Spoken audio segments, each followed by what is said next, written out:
Kyle Levy will present the invocation, and Alex Reed will lead us in the Pledge of Allegiance. Gentlemen.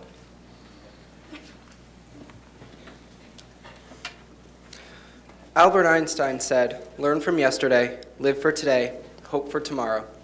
And my interpretation of this quote is that we must not live in the past, but at the same time, we have to look at past experiences and use them in the present and in the future. Today, we must utilize every opportunity that is presented to us for a more productive and efficient present. The future should be looked at to the extent of having a plan for obstacles that may arise, but we should not look to the future so much as to distract us from past events. Thank you.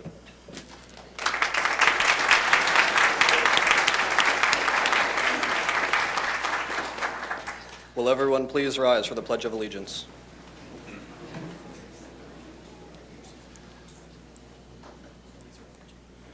I pledge allegiance to the flag of the United States of America and to the republic for which it stands, one nation, under God, indivisible, with liberty and justice for all.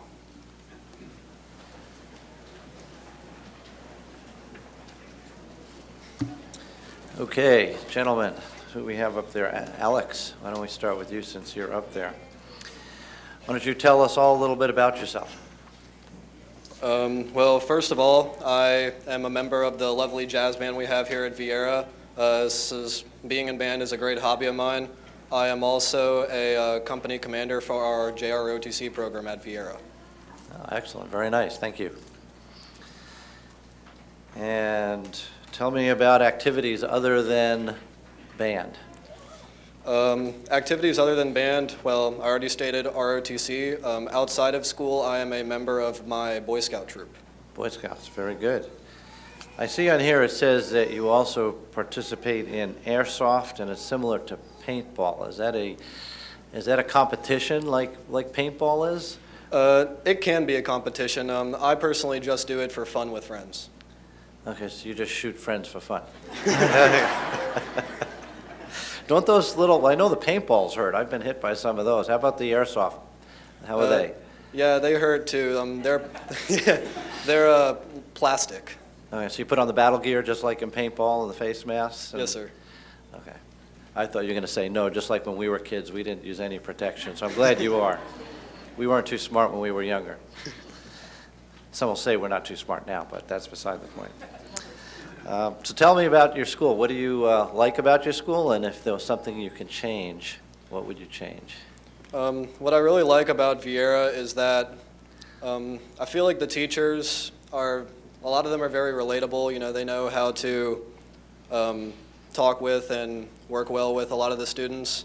I really enjoy the band program here. We have a very large band program. I really enjoy ROTC.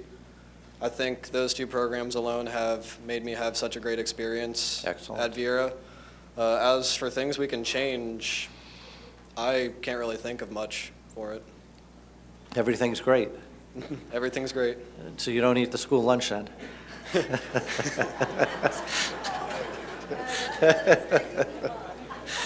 I'm just trying to get the truth out here. That's usually the number one thing, so I was just playing with you there. Tell me, a question I like to ask everybody, all the students, is do you like having early release Wednesdays, and what do you do with the extra time?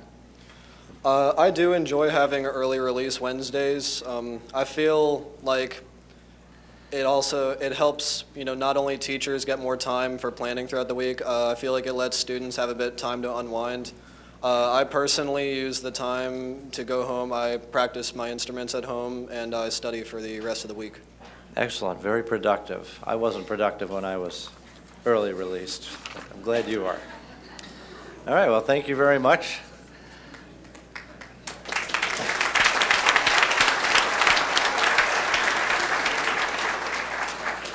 Okay, Kyle, tell me a little bit about yourself. Well, I'm currently a junior at Viera High School. I am in the band program. I'm also in Math Honor Society, Social Studies Honor Society, the Spanish academic team, and I also volunteer at a community band where we give performances to the elderly. Oh, nice. Very nice. Excellent. And how about any other activities other than music? Anything? Well, all those other clubs that I said. Oh, did I miss? I thought they were all band related. I'm sorry, missed that. No. Math and social. That's right. Honors. Yep. Well, those are, okay. So tell me, do you have any family members here? Not today. Not today. Just the band. Yeah. That's Band a is my family. family. That's good. That's a good family. Tell me what you like about your school, and is there anything you could change? What would you change?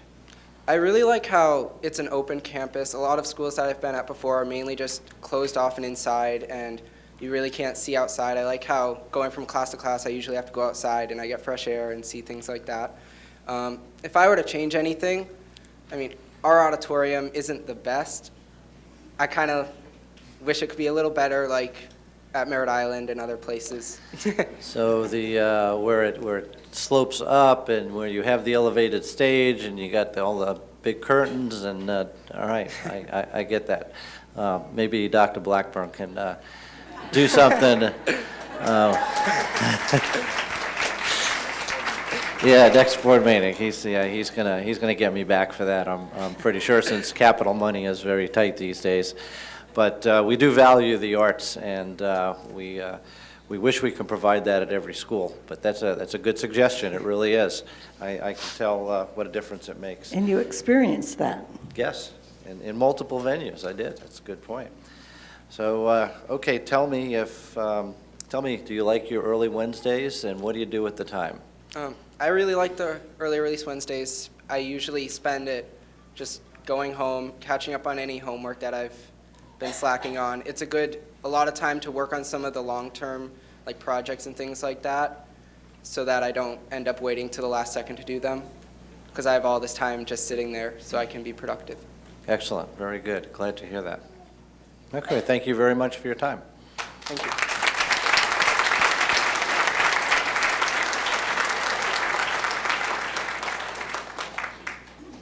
Prior to the board meeting, we have had the pleasure of listening to the Vieira High School 7th Hour Jazz Ensemble under the direction of band director Nick Egan.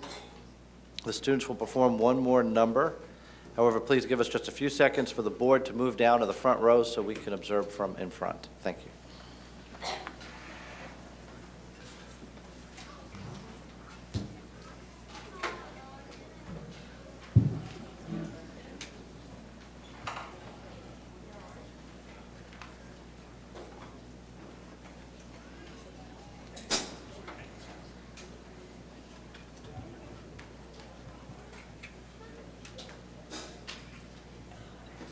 Hello, my name is Alyssa Waller. I'm the vocalist for the Vieira High School Jazz Band, and we're going to kick off the rest of the meeting with Too Close for Comfort, arranged by Gordon and Goodwin.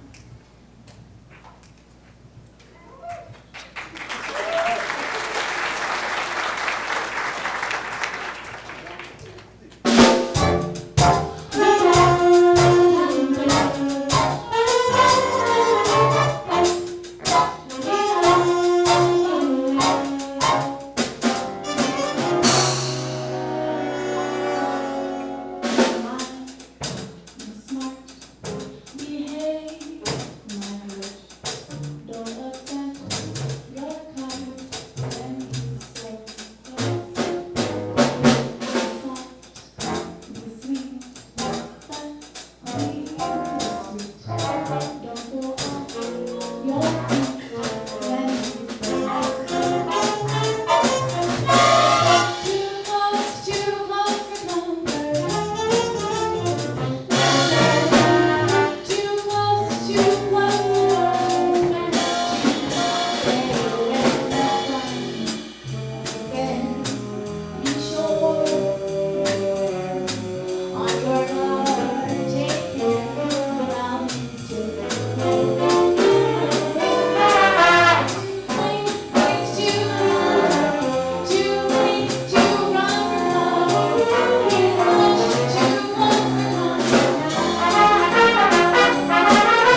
Thank you, that was amazing. It'd be great if we could just listen to you all night. But we're going to take a short recess while the students gather their belongings and leave. Thank you very much.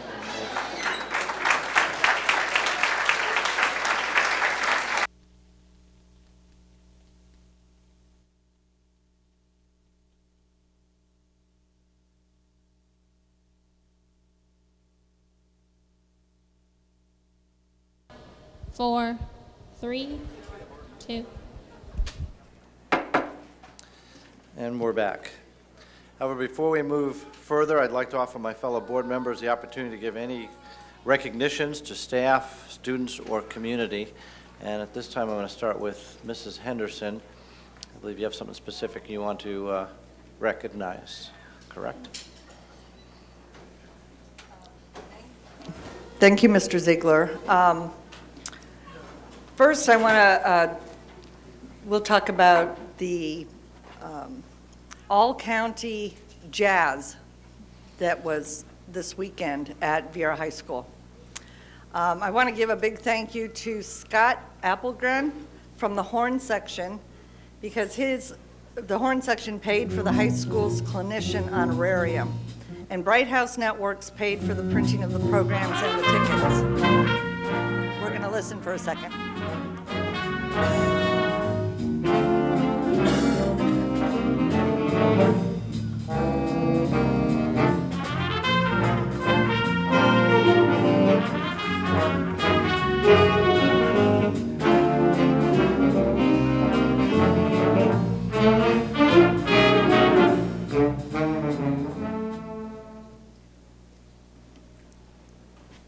That was part of the performance from Saturday, and why this is a big deal is because we have not had all-county jazz in over 20 years. And so we have had the opportunity, thanks to our sponsors, to bring it back. And And to explain, and why this is so exciting is that Mr. Spur from Kennedy and Mr. Egan, who was just here performing with the Viera High School students, it was their vision 4 or 5 years ago to try to bring this back, and it took that many years for it to actually happen. But because they stuck to it and were able to find the resources, and it was just another opportunity for us to show off our students' talents and our teachers' talents as well. And I want to thank Mrs. Johnson, the music resource teacher, for making it possible for this to be restored, because it now goes along with our all-county band and our all-county orchestra. So, and Mr. Ziegler was there too, and I told him I wouldn't tell you about his dancing his seat to the music, but if you have anything else to add. you had to drop a dime on me, yeah, okay. And just so that you all know, it's kind of like an all-star team, athletic team, where they take the best from each of the different groups. So you had the best from each of the middle schools and the high schools. They put together these jazz bands, and they started practicing on Thursday to play on Saturday. And so most of them have never played together, didn't know the music, and they had to put that all together, and it was just amazing and just a pleasure to see. So thank you for bringing that up. Something else? Go ahead. In addition, I had the opportunity to attend a ceremony at Kennedy Middle School this morning for 14 consecutive years of being an A school, and we were able to put a new plaque on their wall. And as well, I attended the volunteer luncheon. And so I want to just shout out to all of our volunteers, because our schools can't do what they do without the thousands of volunteers across our district, and we certainly do appreciate that.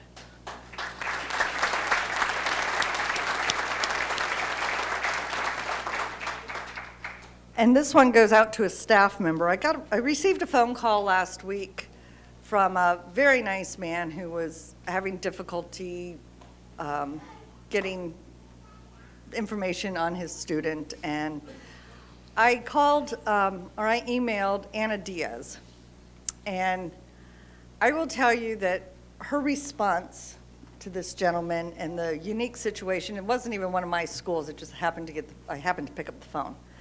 And I don't know how he got my number instead of somebody else's, but I was able to get him the services he needed because Mrs. Diaz really stepped up to the plate and put together some resources for this gentleman that he really needed and his family needs. And so for that, Ms. Diaz, thank you so much.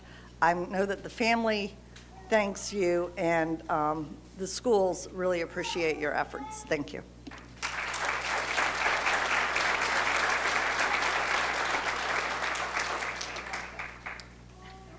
Anything, board members? Mrs. Belford, please.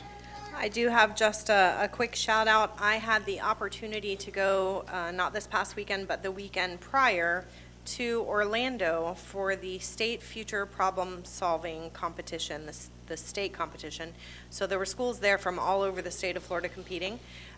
Spent 4 days and 3 nights there with our students that were competing. And I have to tell you, over half of the schools represented there were from Brevard County, which is, yeah. And I was there primarily as a mom and a volunteer to monitor and that sort of thing, not as a board person, but I have to tell you, being at the hotel all of that time, I could not be prouder of our Brevard County kids, because not only were they fierce competitors, and several of them are going on to the international competition, but in addition to that, they were phenomenally well behaved. I was so proud of all of them in the way that they carried themselves, the way that they represented Brevard. So huge shout out to them and their coaches and the parents that volunteer to monitor and make it all happen.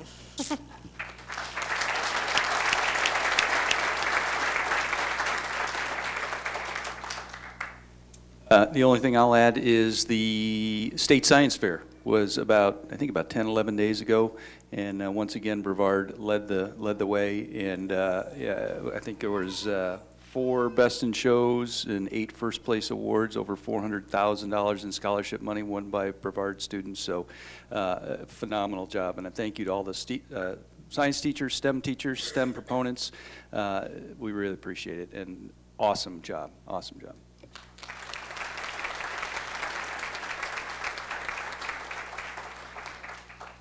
And I'll start off by clarifying I was not dancing on the chair. I can't dance. That's clear. So I was touring Heritage High School a week ago, and as many of us know, I don't know if you all know, it's the only school in the state that has a water treatment career program in partnership with the Palm Bay Utilities and the St. John Water Management District. And I'm giving a shout out, a thank you to Palm Bay Utilities and the Palm Bay Council, because I found out they provide 4 internships to those students so they get some actual hands-on experience in the water treatment plant. So, thank you to the council. But also I learned that since there are 20 kids in that class, we are in need of 16 other internships. So I think maybe as leaders here on the board, we could reach out to maybe Melbourne, City of Cocoa, the county, and see if we can't get some of those other utility departments to provide internships to our kids. And that's the important part of that is that, Dr. Blackburn, is we need to know from our career teachers how we can help provide those opportunities. Because I think they're out there, I just don't think that they know how to put them together, and I think we can help significantly make that happen. The other thing, I thank you to Sheriff Wayne Ivey for his celebrity basketball game on Saturday night. That was basically a lot of elected officials playing the sheriff's basketball team. And it was a lot of fun. It wasn't really a real game, but I did learn 2 very important things. One is I'm short, and I had a hard time reaching the ball when anybody on the other team was holding the ball. And the other one is I can't play basketball. But I had a good time. And so thank you for raising that money for our community. Okay, next. That brings us, Dr. Blackburn, to the adoption of the agenda. Mr. Ziegler and members of the board, on today's agenda we have administrative staff recommendations, 5 recognition items, 33 consent items, 3 action items, 10 information items, 3 board discussion points, and 1 superintendent discussion item. You also have the yellow supplemental agenda, which are changes made to the agenda since being released to the public.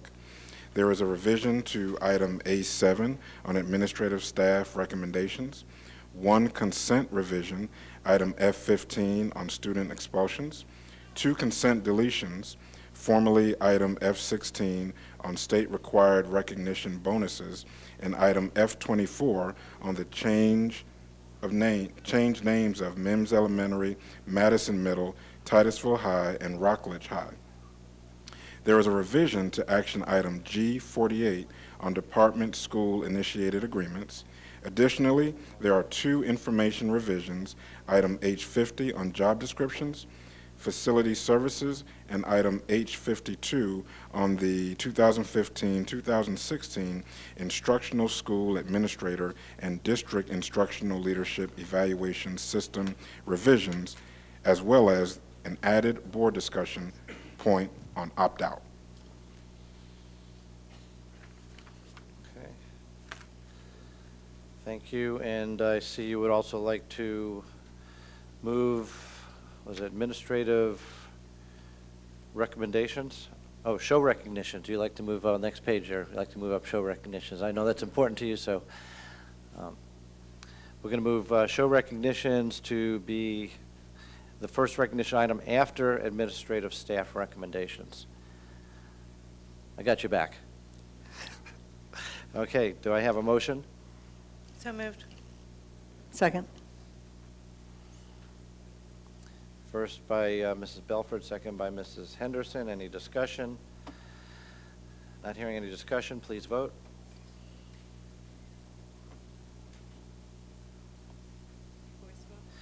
Let's do a voice vote. That doesn't appear to be working.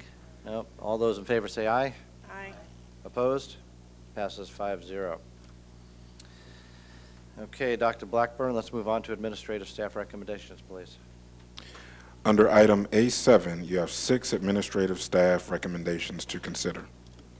What are the wishes of the board? Move to approve. Moved by Mrs. Belford, second by Mrs. Nisi. Any discussion?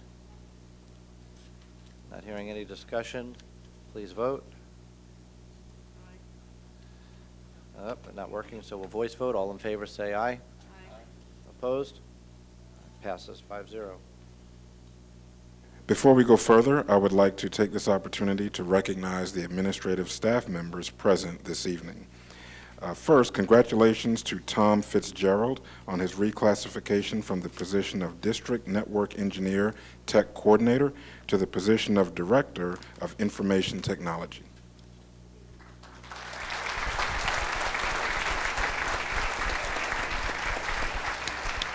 Thank you very much. I'm very honored and to be selected for the Director of Technology. These are extremely exciting times for instructional technology with the new realignment opportunities, new strategic plan goals, and also the surtax confidence that we receive from the public. I'm overwhelmed and humbled by all the support that I had from internal and external staff to encourage me to apply for this, and 16 years of service with the school district, and I look forward to many more in serving the board, students, and teachers.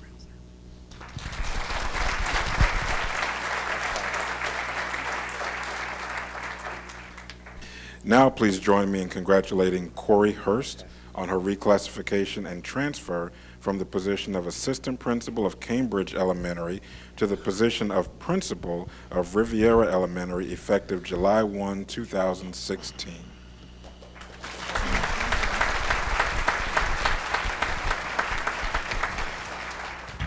I would first like to start by thanking Dr. Blackburn and the board for allowing me this opportunity.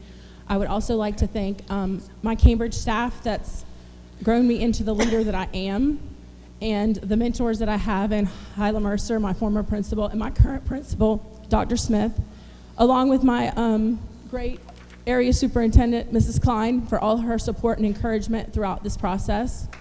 I look forward to my opportunities at Riviera and the things that I will learn and grow while I'm there. Thank you.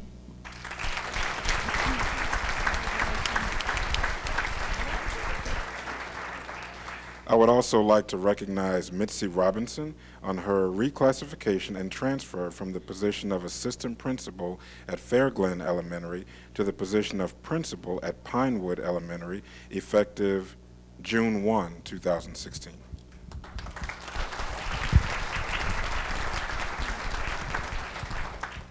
Thank you, Dr. Blackburn, the board. I'd like to tell you how honored I am and privileged that you have chosen me, had faith in me to allow me to become principal of such an amazing school, Pinewood Elementary. I look forward to that. I have had many mentors throughout my career. One is with me tonight. I'd like to thank my current principal, the amazing Dr. Dunkel, for his support, and the Fairglen staff and faculty that I have worked with. I'm going to miss working with them. They are truly a wonderful bunch of educators. I would also like to thank immensely my Central Area Office. Ms. Klein and Ms. Bowman have supported me for many years, and without their support, I would not be in front of you today. They are extremely wonderful educators and have taught me so much, and I greatly appreciate that. I would be very remiss in not thanking my family, who is here with me tonight. It takes a very supportive family to back an administrator because we spend a lot of hours not at home and with our school families. So I'd like to thank my husband, Bob Robinson, my children, Trey, Zach, Chase, and Tessa Robinson, and my parents who are here, Bill and Betty Lerner. Without their support, my dream would not be happening tonight. To Tara Taylor and the Pinewood family, I want you to know that I'm extremely excited to becoming a Pinewood Panther. I look forward to continuing the hard work y'all have done to make Pinewood the best school in Brevard County. Thank you.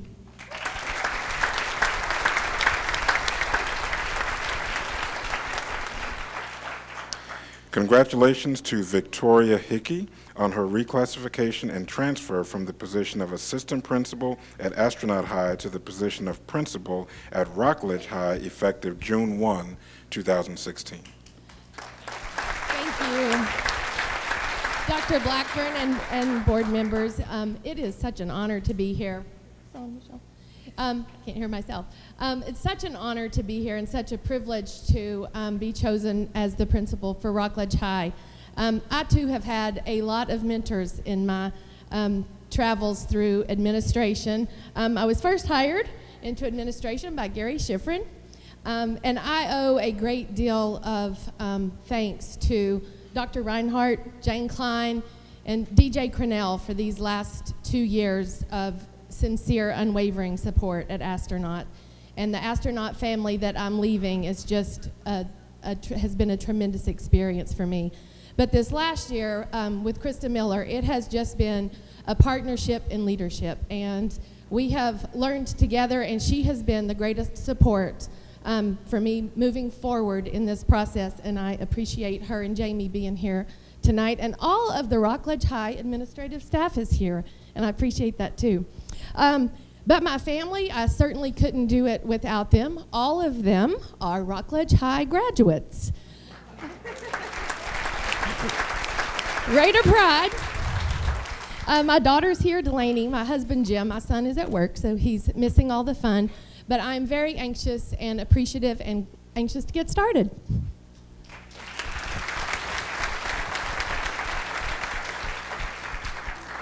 Also, I would like to recognize Sylvia Majesovic, practice all day to say that, on her reclassification and transfer from the position of assistant principal at Vieira High to the position of principal at Space Coast Junior Senior High, effective July 1, 2016. And I can tell you've been practicing, Dr. Blackburn. Dr. Blackburn and members of the board, it is truly an honor. As I said in my interview, this has been a lifelong dream, and to be given this opportunity is something that I really appreciate, and looking forward to a new challenge. I too have had the privilege of working with a lot of mentors and a lot of people that have made me who I am today. As the resource teacher here, Brevard County Public Schools, I had the privilege of working with all the principals and assistant principals, and I feel like I take a little part of them in my job. But of special thank you, of course, is Ms. Klein, Ms. Bowman, Mr. Novelli, who it was never enough what we brought to the table. They kept pushing us to take a step further, and it was like, wow, it's just never enough, and now I understand why, and I thank them for that. We also have some outstanding mentors that I have. Mr. Mike Alba, current principal at Viera, former principal at Viera, Jim Hickey, both of whom without I would not be here today, so I thank you for that collegiality and that mentorship. We have Mr. Bob Spinner somewhere around here, outgoing principal. I've got some big shoes to fill. And we also have Mr. Mike Waller from Space Coast Junior Senior High School, looking forward to being a Viper. And I would introduce my family, but I've got a softball player who's playing a district game. Just want you to know she got a home run first inning. So it was worth it. And again, to everyone who has played a role in my professional life, thank you. I look forward to this new journey and serving the board.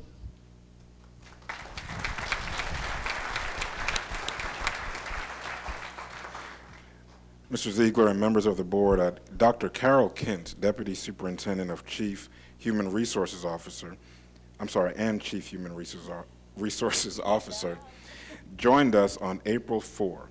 Dr. Kent, we are happy you have joined the team, and I would like to extend you this opportunity to say a few words. Thank you, Dr. Blackburn, and thank you, Chairman Ziegler and the board members for having faith in my ability as a lifelong educator. I appreciate you helping me to find my way home. About 34 years ago this fall, I walked into Freedom Elementary School as a kindergartner. And from there, I went on to Roosevelt Middle School and then graduated from Cocoa Beach High School in 1985. I need to do a shout out, staying alive in 85. Yes. From there, I did start a career in education in Orange County, Florida, where I worked for 24 years. 18 years of that was in the schools. I was school-based, a teacher, a support personnel, and also a principal. And then I had the honor of working in HR for the last 6 years there. And then I moved up to Maryland for the last year, and let me tell you, I learned how great the state of Florida is. It is wonderful to be back, and I am honored to give back to a community that gave me so much. They gave me everything I have, and I am today because of the foundation from Brevard Public Schools, and honored to be a part and contribute back. Thank you.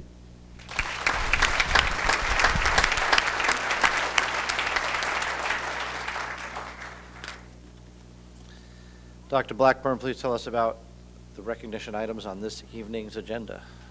We will begin with item B10, which is to present the annual K-12 School Board Art Show Awards. Ms. Rodriguez, the Director of Middle School Programs of the Division of Curriculum and Instruction, will make the introductions. Thank you, Dr. Blackburn, Board. We really appreciate the opportunity to be here tonight. As you've heard tonight and Saturday at the All-County Festival, that music is the window to a heart, and art is also a window to their hearts. So tonight, the School Board Art Show is an annual kindergarten through 12th grade event for Brevard Public Schools, in which every school is invited to participate. Student artwork is submitted by the art teachers and judged by selected artists, art educators, and supporters of the arts in our community. The show runs through Wednesday of this week and is open to the public during regular ESF operating hours. Award-winning artwork will be displayed in the lobby through April 27th. Please feel free to walk through the show, which is in training rooms adjacent to the boardroom. And many of you, I believe, have already seen a lot of the great artwork in there. Just to let the parents know this evening that our board meetings are videotaped and they're available on our website so that you can see over and over and over again your students winning this evening. So Miss Bridget Geiger, our K-12 Visual Arts Resource Teacher and School Board Art Show Coordinator, will now present the awards.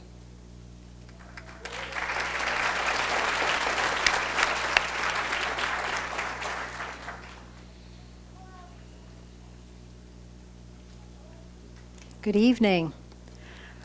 Thank you, Ms. Rodriguez, Dr. Blackburn, school board members, and guests in attendance this evening for your continued support of the Brevard Public Schools' outstanding visual arts programs. We are indeed fortunate to have quality art programs in our schools in which students have many opportunities to explore and express their creativity in safe, risk-taking environments. Instead of painting by number, coloring handouts, assembling craft kits, copying published photos, or mass-producing images from pre-designed patterns, art educators guide students to focus on essential skills, techniques, processes, the art elements and principles of design, appreciation of art history and culture, the applications of technology for the future. And they learn to observe, tell a story, make a statement, solve a design problem, and express unique ideas or personal mood through art. They critique images and forms they create or study, building a capacity to appreciate and feel compassion. Quality visual arts experiences enhance understanding in every content area, helping students build creative and critical thinking skills, visual literacy, and social emotional skills for the 21st century. The selected artwork on exhibit in the training rooms adjacent to the boardroom here shows some of the best, the very best of our creative efforts and students from our programs. This is like our all-star exhibit for the district. The art show was judged by representatives from Brevard Public Schools, the school's foundation, professional local artists, and art educators. I'd like to thank them for volunteering their time last Thursday and spending several hours closely looking at every piece of artwork, and there's almost 400 pieces of work in that exhibit. They were reading the artist statements, and they collaborated to select the pieces that are going to be recognized tonight. They were amazed at the quality of work in this exhibit from all the K-12 students and had a very difficult time selecting the winners. They're all winners. There was only 4 pieces per teacher submitted for this exhibit. So when you think about some of the sizes of these schools and the programs in our schools, that's quite an honor.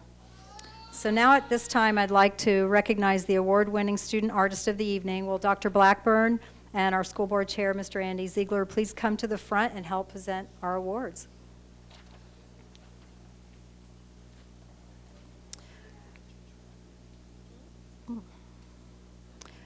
We're going to begin with the Cover Design Award. I'd like to call attention to the program cover, which are available in the school board exhibit. Each year, students submit illustrations to be considered for the school board cover design, and there were 11 entries submitted by our elementary school students this year. The winning design is titled Melbourne Beach, Florida, and is a mixed media illustration created by Katie Parkhurst, a 6th grade student of art teacher Kim Chauncey at Harbor City Elementary School. The original illustration is on display next door in the exhibit. Will Katie please come forward to receive a $25 gift card along with a certificate and a palette pen.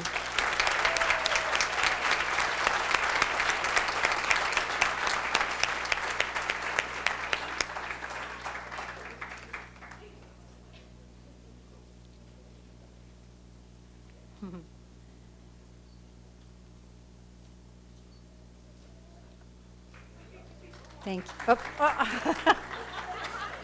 Our teacher.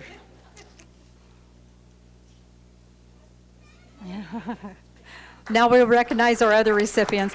We ask that the audience please hold their applause until all the students in each group have received their awards, and we'll call them up in categories. Our first category is going to be special recognitions for kindergarten through 2nd grade. And our first special recognition award winner is Brianna Glassman from Sea Park Elementary. Sophia Melfi from Indy Atlantic Elementary. Connor McLeod from Sea Park Elementary.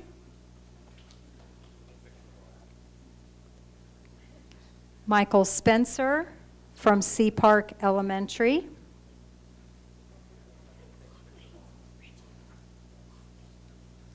I'm sorry, Michael Spencer is from Longleaf Elementary. I apologize. These are our kindergarten special recognition winners.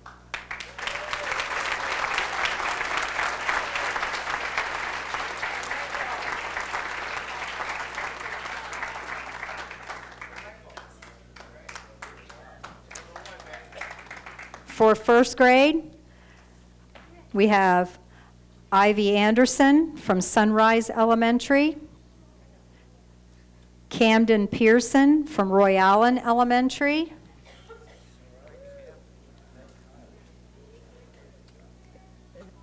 Camelo Jimenez Perez from Cambridge Elementary Magnet, and Cyril Setalor from Meadow Lane Primary Elementary.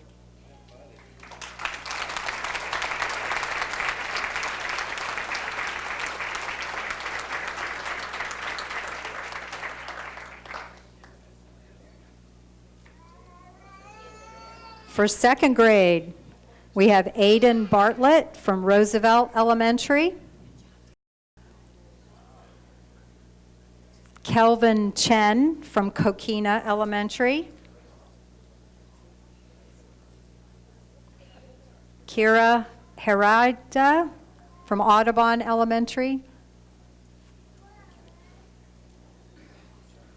and Isabel Myers from R.L. Stevenson School of the Arts Elementary.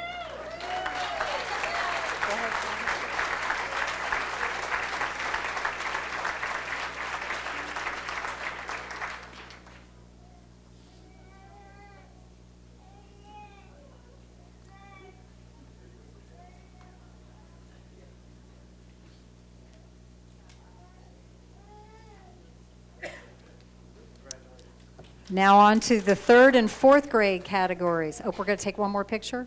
Oh. Third and fourth grade. The first category is our two-dimensional category, and for those of you who don't art speak, two-dimension is flat. That would be your drawings, your paintings, your prints. Three-dimensional would be in 3 dimensions. That would be your form, your sculptures, and your pottery. So we have it divided into 2 categories. For the 2D award, first place goes to Paul Tomas from Westside Elementary.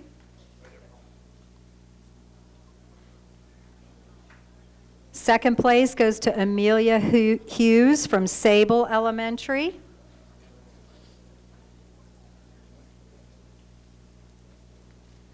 And third place goes to Nathan Jost from Westside Elementary.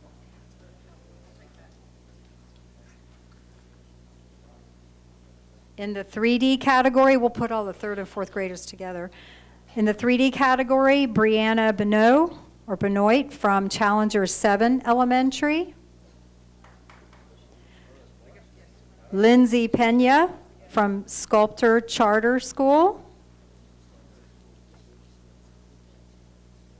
And last one for the grades 3 and 4 category, Brandon Pearson from Roy Allen Elementary.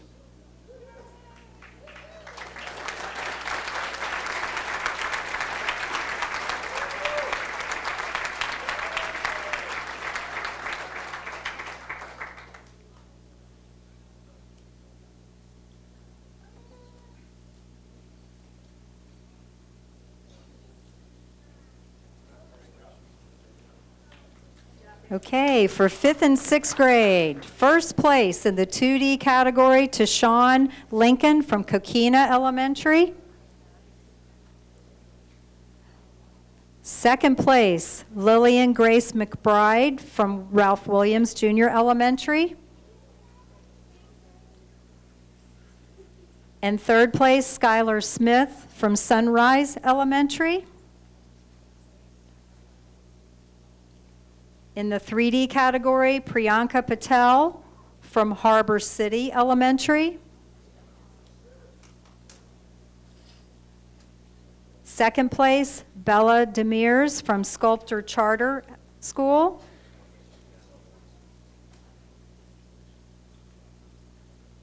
And third place, Haley Kardashian from Turner Elementary. Okay, thank you. This is our 5th and 6th grade winners.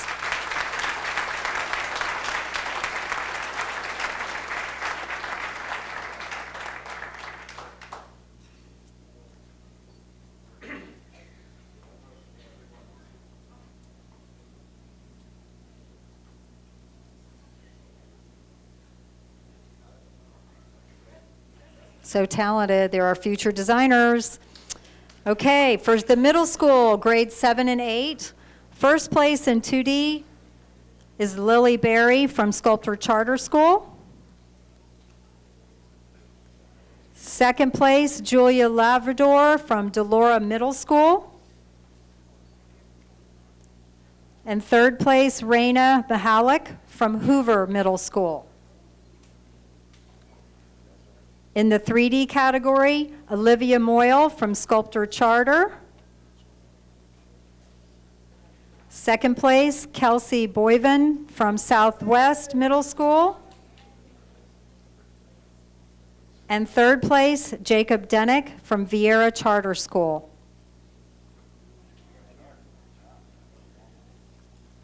And these are our middle school art winners.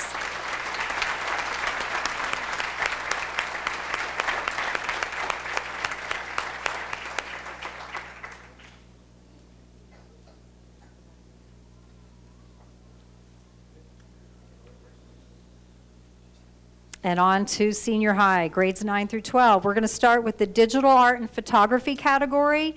For first place is Liliana LeBeau from West Shore Junior Senior High. You have to laugh at that image. Second place, Melissa Huberman from West Shore Junior Senior High School.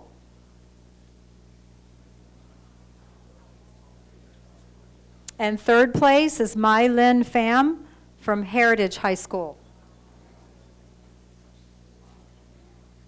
Amazing, right? These are all digital photography images.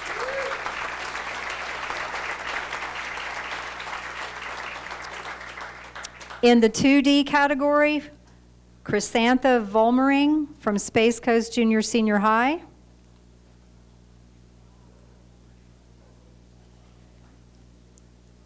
Second place, Brittany Reyes from West Shore Junior Senior High.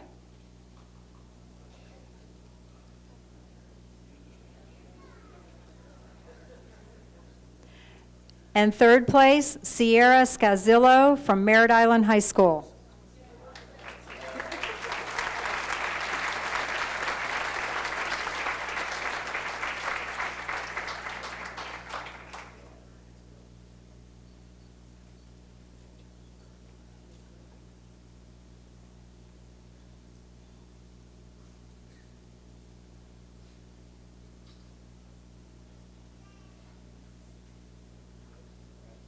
In the three-dimensional category, first place, Kiran Chandra from Melbourne High School. Kiran Chandra. Second place, Madison Bob, Edgewood Junior Senior High School. Third place, Valmarie Benedicto from Rockledge High School. And we'll go ahead and combine ceramics with this. We'll put 3 more. And since ceramics and pottery are three-dimensional, we'll go ahead and combine the next 3 winners with this category. First place, Marisa Heidenreich from O'Galley High School for ceramics. And this piece opens. When you take the roof off, it opens into a container. Chandler Hetrick from Vieira High School.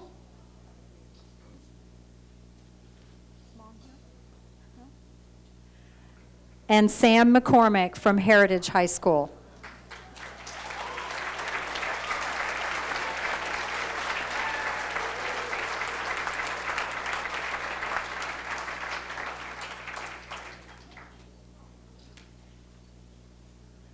And Sam's piece lights up. I don't know if you could tell that in the slide, but now we're on to Best of Show and Purchase Awards. Our Best of Show, we have 3. We just didn't feel that elementary compared to high school very easily. So we have a Best of Show for all 3 of the age groups. Our first Best of Show for elementary goes to Nyla Runyon from Challenger 7 Elementary.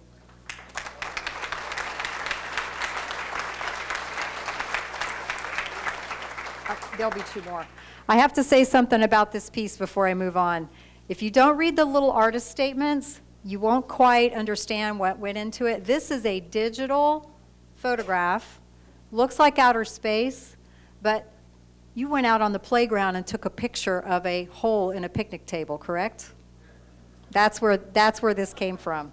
So that's high order thinking there to create something out of a hole in a piece of wood. So pretty cool. Best of show for middle school goes to Angeli Geiger from Southwest Middle School. No relation.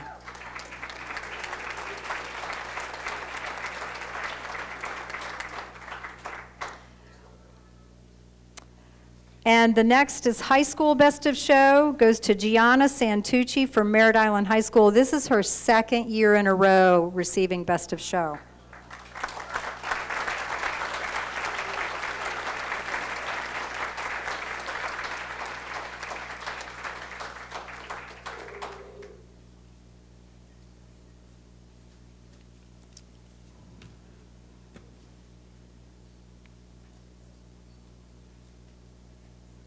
And our Best of Show winners won sketchbooks and a $50 gift card to Michael's so they could buy some more art supplies.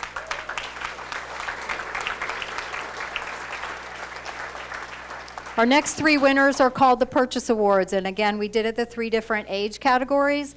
These are awards that are purchased through the Brevard Schools Foundation to be permanently displayed here in our ESF facility. And you'll see there's artwork throughout this facility that have little gold or silver plates on them engraved. And those are the pieces that in years past have been purchased from the students. So our first purchase award and a $50 check will go to Isabella Myers from Stevenson School of the Arts.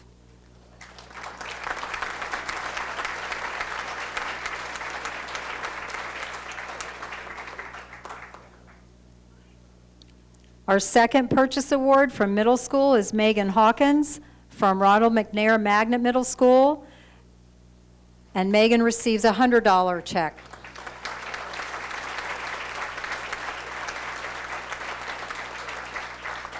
And our high school purchase award goes to Grace Bryant from West Shore Junior Senior High School.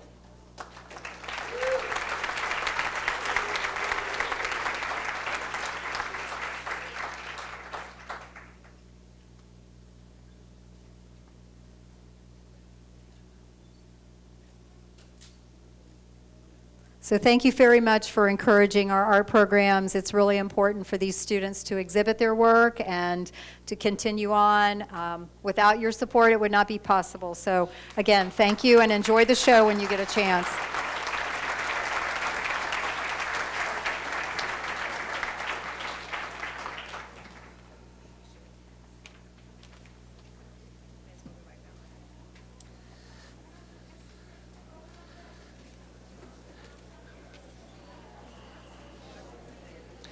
Yep.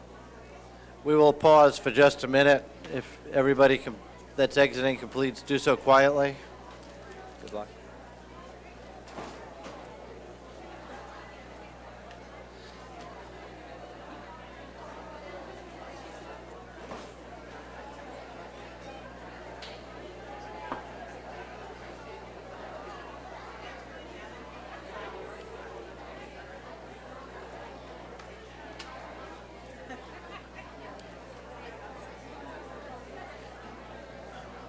Better off pausing than.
Excuse me, if everybody can please, that is exiting, please do so we can continue the meeting. Thank you.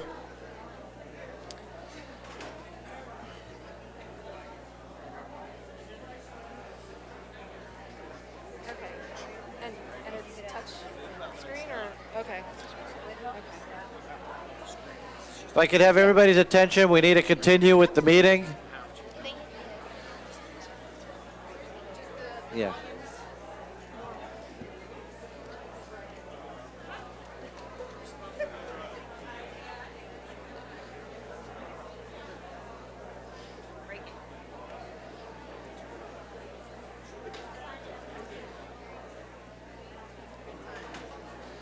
Please take the conversations outside if you're leaving. Thank you.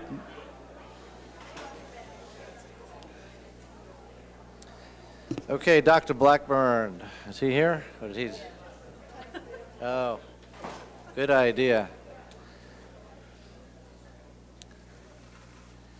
That's probably a good idea in the future. When that happens, staff should automatically know to get up. Good job, Dr. Blackburn. Okay, Dr. Blackburn, item B8. Item B8 is our Spotlight on Education segment, which shares many of the exciting, innovative, and excellent programs, activities, and projects happening in our schools. Featured this evening is Cocoa High School, whose presentation will highlight the school's YMCA after-school program, the place where everybody plays and everybody wins. Absolutely. I'm a two-time YMCA board member. So, this new program offers participating students that, shall we stop for the singing of the YMCA, ladies? I don't sing, I don't dance, Dr. Blackburn. We've already made that clear. This new program offers participating students the chance to engage in enriching academic, social, and physical activities. Please welcome Cocoa High Principal, Dr. Stephanie Sullivan, and two representatives from the YMCA, Vice President of Operations, Dr. Brenda Fetro, and Corey Johns, Executive Director of Middle School Programs. Thank you, Dr. Blackburn. I actually am going to take the opportunity to introduce a few more guests who joined us here tonight. Speaks to the partnership for certain. You already introduced Dr. Fetro, Vice President. I'd also like to introduce Carter Jones, District Vice President of School Initiatives, Corey Johns, Executive Director of Middle Schools, and Thaddeus Molnar, Program Director of Middle Schools. If you could all join us up here, thank you. Good evening, school board members, Dr. Blackburn, district leadership, and all the community visitors. Thank you for this opportunity to highlight the partnership that we have developed with the Central Florida YMCA. For many years, we have had a positive relationship with our local YMCA, but in the past year, YMCA leadership extended their support in Brevard County to include after-school programs at Cocoa High School and Jackson Middle School. At Cocoa High School, this program is open to students in grades 7 through 9. By working together to develop social and academic skills, we hope to increase positive student engagement. In this unique partnership, students are exposed to programs in health and wellness, STEM, arts and sciences, humanities, language arts, and social responsibility. It is a daily program offered free of charge. Activities have been modified throughout the school year based on student interest. The major tenets of the program are employment of existing staff who have relationships within the school and community.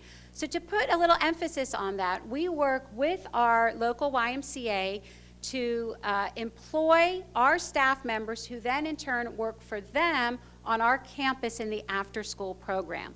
It's been particularly beneficial to our incredible support staff. As you know, our support staff often have less than 8 hours a day, and our instructional assistants have particularly taken advantage of this opportunity to complement the 6.5 hours that they already work for Brevard Public Schools and work an additional few hours in the afternoon. The programs are designed to foster the learning, social, and physical needs of the student. And you're familiar with those ideas with YMCA already. This is another exciting piece of it. In addition to the actual programs in the afternoon on our campus, they provide for food services, meaning after school, everyone is provided a nutritious snack, nutritious of course, by our food services department. So the YMCA actually contracts with Brevard Public Schools to provide the after-school snack.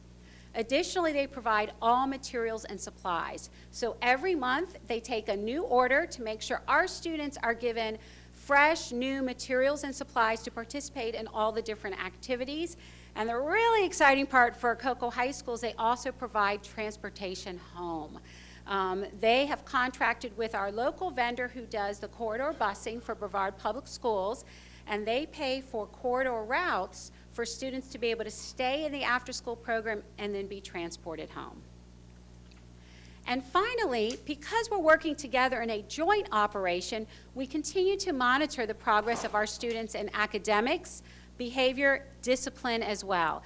And so we are always looking at the data to see how this is enriching our student population. As you can see, we've got some images from this year in these few slides here. And what we're really proud of is that our students play together, work together, and enhance their abilities to cooperate. We have a very diverse group of students participating in the program, and as a result, we have seen secondary benefits of increased tolerance, respect, and patience, because we all know it takes a dose of patience to work in a team. Our program leaders have paid particular attention to building teamwork skills. As we know, this is a critical 21st century skill. Students who overcome challenges as a team are more open to collaboration and problem solving. Middle grade students typically struggle with their own identity, which often gets in the way of working productively on a team. We believe that if they are collaborating on fun activities, that those skills will easily transfer into the classroom and ultimately in the real world.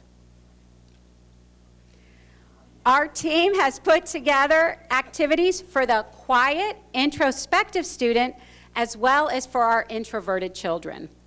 The bottom picture captured a recent praise dance at our Black History Month celebration. The program is one of the many activities offered through our after-school program. One of the components in our program that we are most excited about is swimming. Our local YMCA has opened its doors for us to extend the program to its swimming pool. Trained joint personnel are teaching swimming and water safety, plus monitoring fun pool activities. And I realize that student diving is probably not the best example of water safety, but I promise they're teaching water safety. Although the YMCA has always been generous with time and support of our high school swimming and diving programs, this is the first time our non-athletes have had to swim in the pool and enjoy access to the incredible facility. The program has very specific goals. We actually just submitted our data, and I'm proud to tell you that we've reached every one of those goals. 80% of the students who regularly participate will achieve or maintain a grade point average or 2.0 or higher, or show considerable gains, because we do want to open the program to all interested students. School attendance for the participating students will exceed that of non-participants, and 80% of the students will have no initial or repeat involvement with the juvenile justice system. One of the data indicators that we're really pleased about is attendance. Cocoa High School traditionally has a school-wide attendance rate of approximately 93.4, approximately 93%. This group of students who've been participating in the program, we monitored students at a rate of 50% or more. Their average daily attendance was 98%. And so we certainly think it's part of the reason for that success. Thank you. Before I turn the microphone over to Dr. Fetra, I do also want to emphasize a couple of additional points. You notice the picture of our two program coordinators. They are remarkable women who are support staff in Brevard County. They are currently working tonight in the program, so they're not here with us, but it's a testament to the quality of the support staff that we have, because sometimes those are our unsung heroes. Tina Woods is a bookkeeper at Cocoa High School, and Lou Rowe is an instructional assistant. They have developed this program from the ground up. They truly deserve all the credit. They work directly with the YMCA on all program operations. It is a daily reminder to me about the impact of each and every one of our staff members at Cocoa High.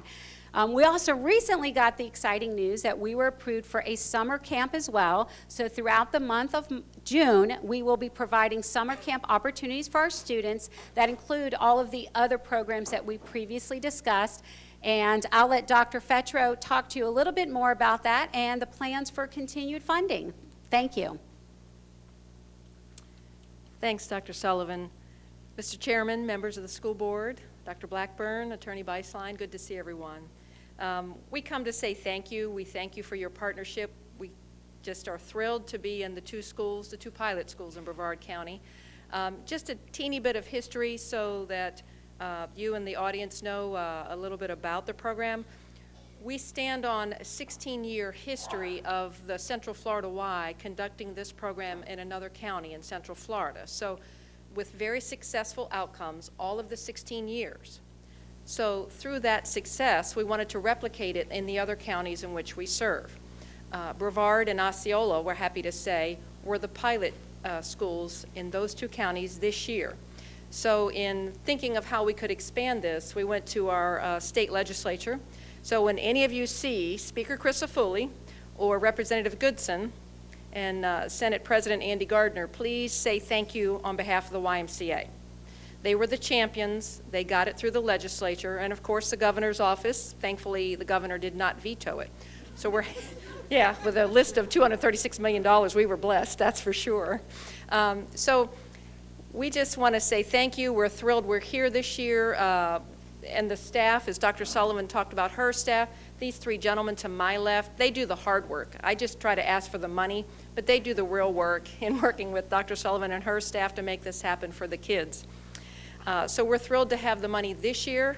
I'm also happy to report to you that in this past, most recent legislative session, we actually were able to secure $1.5 million for next year. So we will be back next year in Brevard County in our pilot schools in Osceola, and then we're going to subsequently expand into Seminole County as well.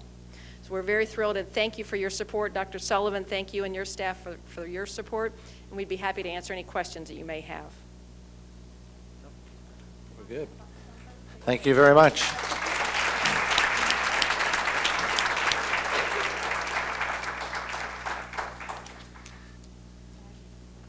Sure, go ahead.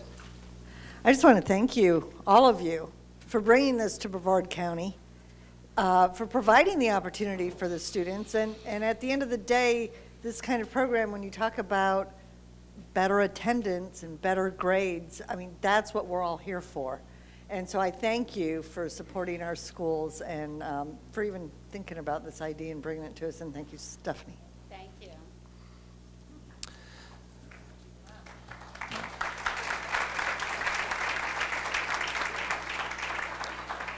And I'll just add, there's a special place in my heart for the Y, because when I was a little kid up in Massachusetts, I look forward every summer to go to a YMCA camp in the woods, and it was, we didn't sing that song back then, but we sure got dirty, I'll tell you that. We had a lot of fun, and camp was just amazing.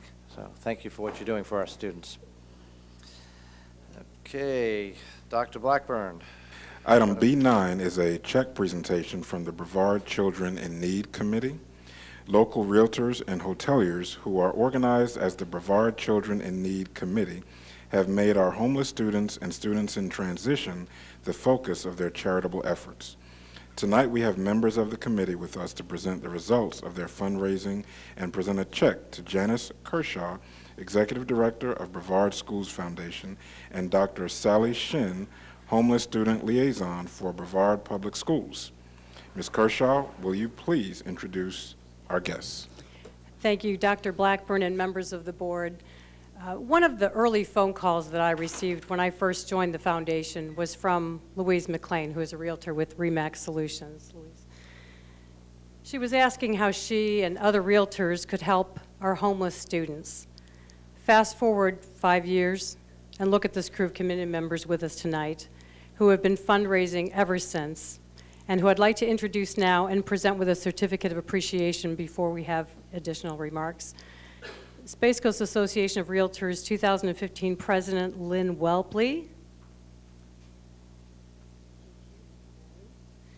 2015 President-elect Lynette Hendricks,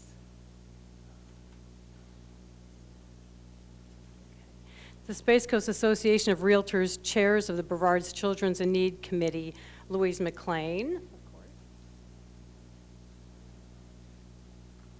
and Mike Artelli.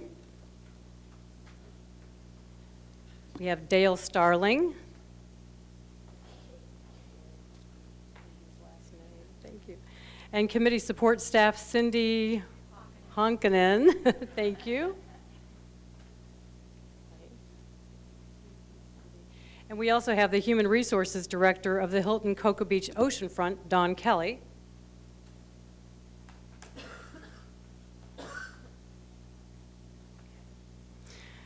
The collective impact that they've had on these vulnerable children in our community who are homeless has been profound, not only through their direct impact, but this is so fitting being that it's National Volunteer Week, as an example to others of how to support education, because as we know, the schools cannot do it alone. And to share a little bit about the impact that these people have had, I'd like to introduce a woman who passionately and tirelessly works to change the trajectory for these students, Dr. Sally Shin, our homeless student liaison for Brevard Public Schools.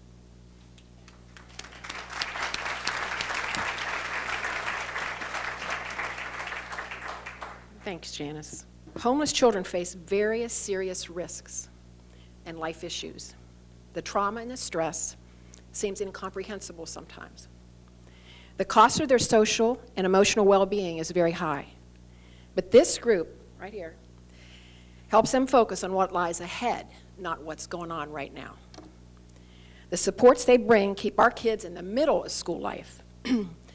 There are so many ways they help. Hygiene products, paying for field trips, band participation, cheerleading, school supplies, clothing, after-school care so their parents can work and maintain jobs and get some education to get better employment, prom dresses, grad bash, and even more. The kids know where they belong. They belong in school. That's their best place to be. Full school participation, no one's left behind. Since this support, we've actually seen academic progress increase in the academic strengths of our students who are homeless. Teachers and guidance counselors have become advocates because they know how to get great ways to help the students. Parents have completed education and kept jobs. This commitment has fueled myself and our homeless liaisons and the rest of our community. They have caused everybody else to step up and do more and more and more. And together and because of their leadership, we have changes, and these changes are happening fast for our kids. Thank you so much.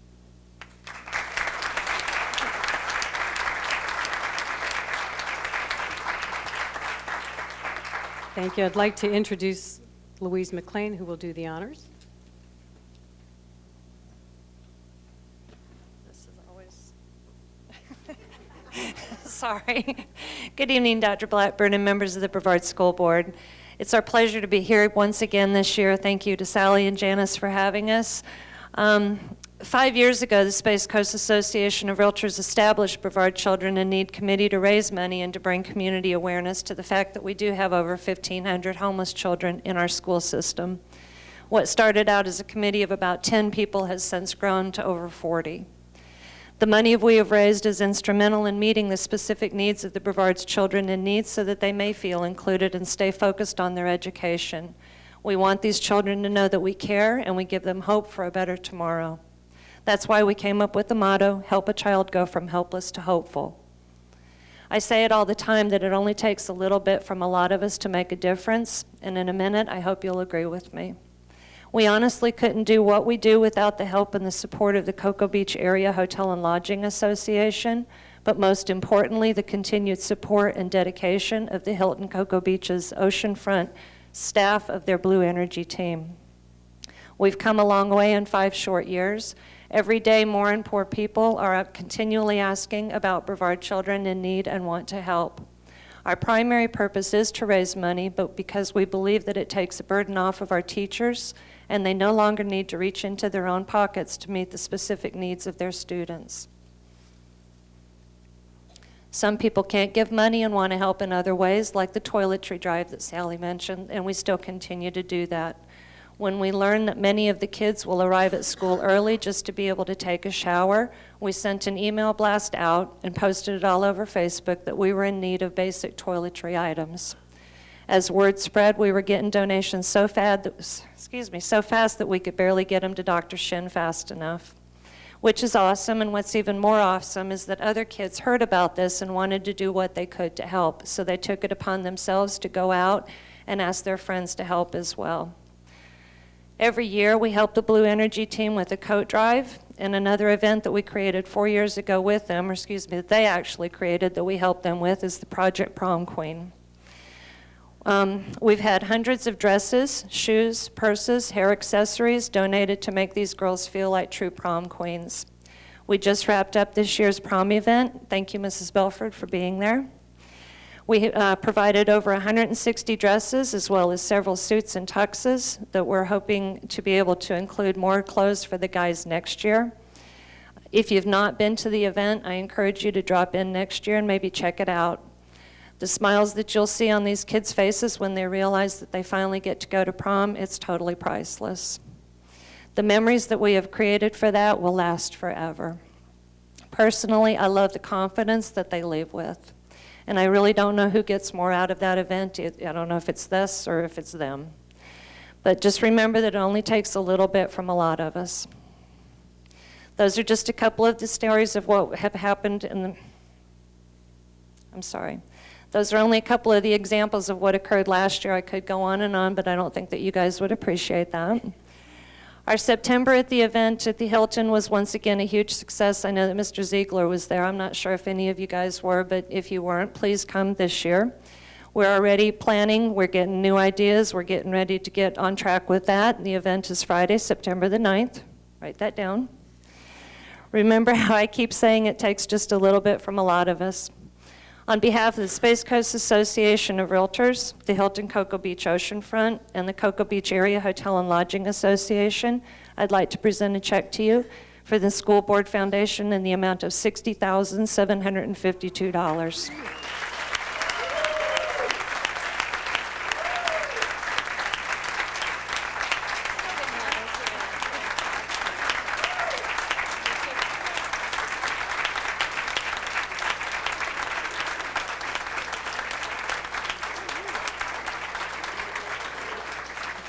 Wow. Thank you, Louise. Dr. Blackburn and Mr. Ziegler, will you please join us for a picture? We at the Foundation are pleased to facilitate and act as a conduit for this kind of investment in young minds, and once again we want to thank the Brevard Children in Need Committee for changing lives through education. So thank you, and we will take our picture now.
Thank you again for that. That is an excellent example of a community coming together to show children that they're supported and loved. Thank you.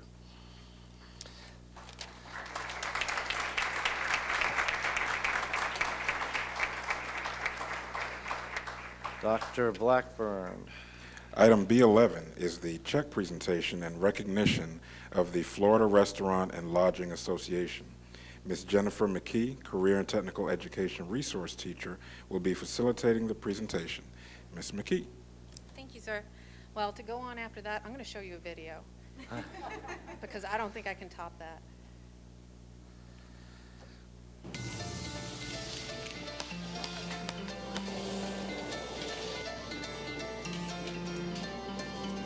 Ladies and gentlemen, we appreciate you coming to the Crab Smash and Oyster Bash Seafood Jubilee. I want to welcome you to our third annual Crab Smash and Oyster Bash. We do this every year, and we do it to raise money for the culinary programs of the Brevard County High Schools. It's outstanding food. It's beautiful weather here, and the money we raise helps these kids find their career in our industry. So we're bringing kids out from school, and of course they're learning how to do oysters and cook crab and everything else. This is what they have to do, so it's pretty important that we have them involved. Port Canaveral is known for the best tasting white shrimp in the world.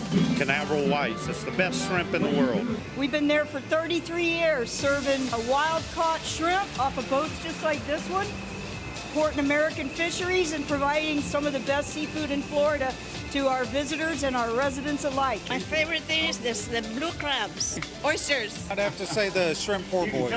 Eat some seafood. We have got the crabs that you got to smash, and it is awesome. I'd just like to thank everybody for coming out here and helping support our school. It's a lot of support. Thanks. You won't go home hungry, that's for sure.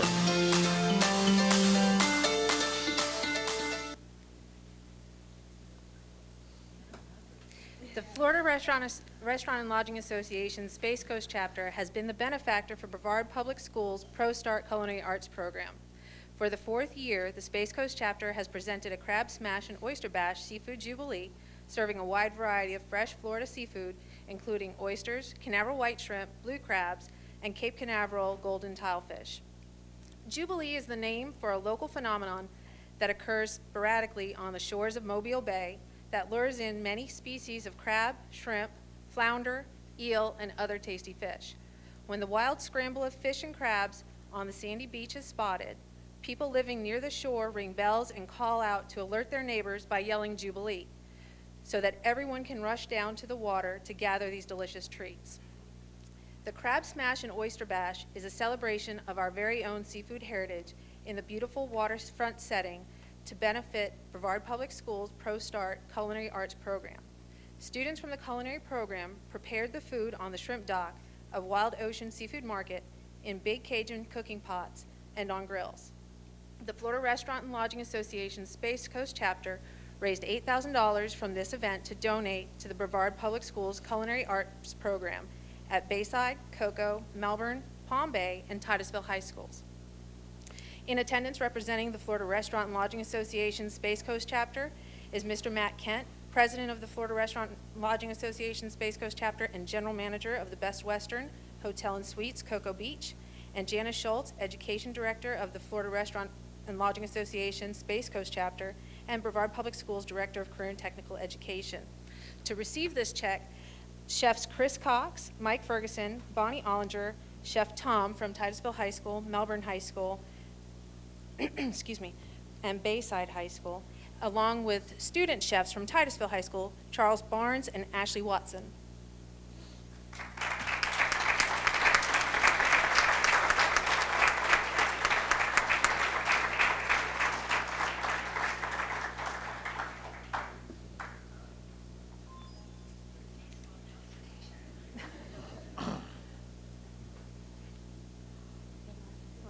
Oh. Good evening. For me, this all starts with a simple question we all get asked when we're in elementary school. What do you want to be when you grow up? Right? If you're in Brevard County and the answer is, I want to be a chef, maybe you love Gordon Ramsay, I don't know. But if that's your answer, you're very lucky because there are 5 Pro Start programs. And if you haven't had a chance to see the students cook, see the facilities, and teachers, with all due respect, if you think a chalkboard is expensive, try buying a convection oven. Okay? Our industry realizes the importance of business and educators working together because the foundation is to create a path for a career, a path for dreams. So our industry and the Florida Restaurant and Lodging Association and your Space Coast chapter is committed to do this fundraising to help these students find their dream. And we thank you for the opportunity to serve them and serve you.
I have a salivating board up here because we were talking about food, and they want no more food presentations without samples. Is that what you're all asking for? You can be assured we very rarely miss a presentation from the culinary arts students when they're cooking. It's always a treat, and thank you for what you all do. Thank you very much. I have, Mr. Ziegler, volunteered to be a culinary end-of-course exam. Yes, I've heard you say that numerous times. So just putting it out there for everyone. Yeah, that could be hazardous to your physique. No comment. So item B12, Mr. Ziegler, is the recognition of Eckerd Kids for the expansion of the support they have given to our students at risk. Tonight we have with us Stanley Briz, Director of Community Services for Eckerd Kids. This organization has always valued its relationship with Brevard schools. Since 1997, Eckerd has sought funding from external sources to provide valuable and critical programming to the students of Brevard County schools. This evening, we have Dr. Sally Shin, Brevard Public Schools resource teacher and Students in Transition District Liaison, who will share information on the programs and support initiatives spearheaded with little cost to the district by Eckerd Kids over the years. Thank you so much. I'm so excited to have Stanley with us tonight. I've been watching Stanley for a long time, and so happy we have him. High five. I'm going to talk about the programs we have. Representing Melissa Katakis, my director, and our whole department has benefited from what they've done.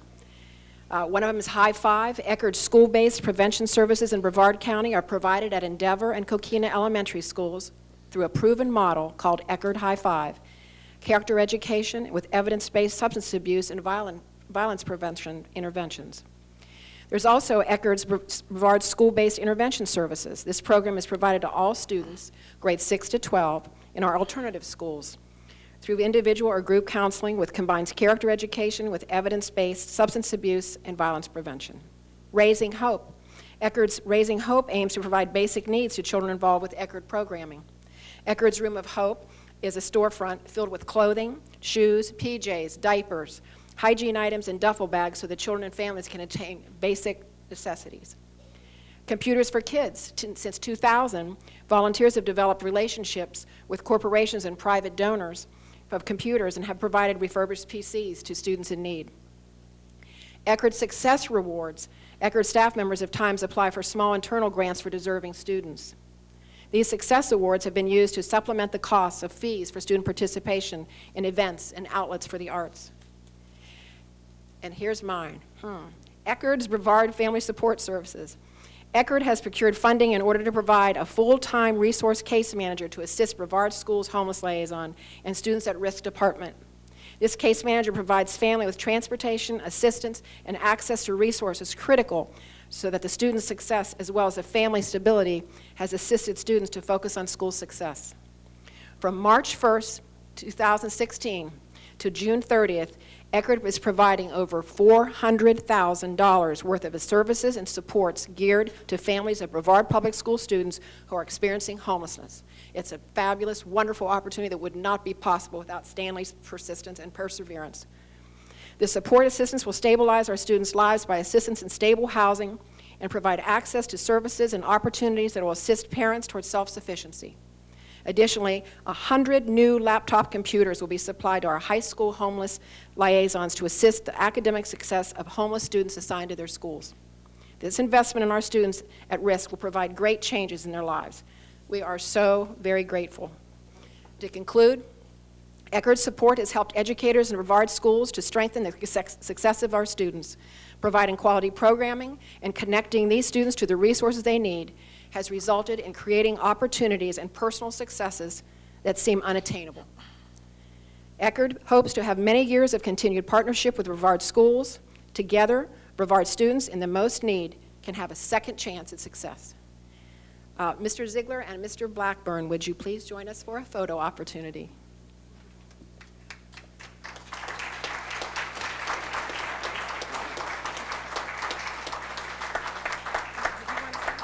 I have nothing really to say. I should have made a big check and brought it here too, or showed a nice video. But just thank you for the recognition and the privilege to be able to serve the families and children today. The final order went in for all those laptops, so we spent about $70,000 today, but going towards the success of children and our school system. So that's our mission, to make sure that they all have the ability to succeed and to share those solutions with other providers that can help do that same thing. So thank you very, very much to let me do that.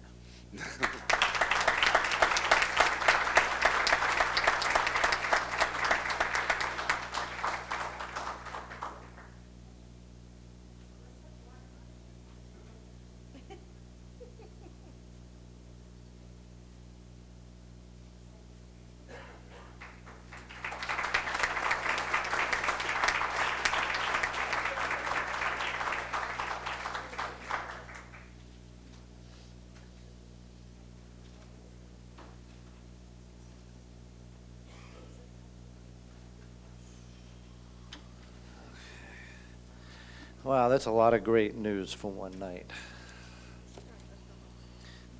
Rosetta, let's go. We're here for business. It's time for business. Okay, we are now at the public comments. The maximum allotted time for each speaker is 3 minutes. Clarification of information presented and answers to questions specific to district business and educational matters will be posted on the school board's website under a section called For the Record. Please be reminded that profane, abusive, or slanderous speech is not permitted. To clarify, we believe that everybody in this room are advocates for children, and we all need to act like appropriate role models. There are many things in our schools, policies for our schools, that technically don't apply here, but we apply them here because we feel we're an extension of a school environment. I would like to make a comment that I do understand we have some speakers here to speak on the LGBT issue, and I wanted to clarify with those that have attended that it is not a topic of conversation on our agenda tonight. There will be a workshop on April 26th that includes this topic. I will also let you know that it is clear to us, and we're solid in our resolve, that we need to make sure all students in Brevard Public Schools feel supported and loved. And I'm hoping those that speak on this topic are here to work with us in a positive manner to come up with solutions on how we can go about and do this.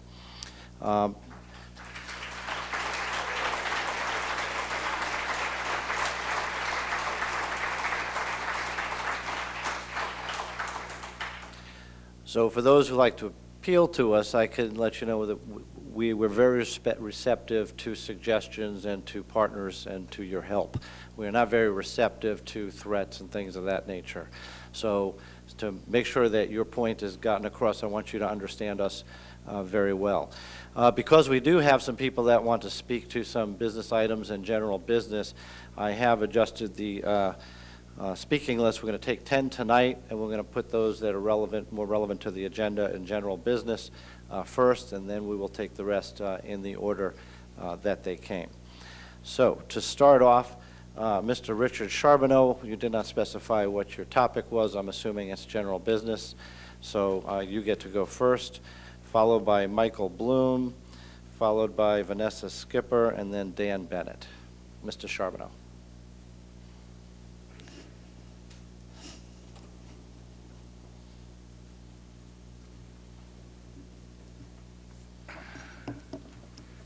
Richard Charbonneau, Satellite Beach. Actually, I was going to make one small statement about the LGBT, and I think it's time for me to come out of the closet. I'm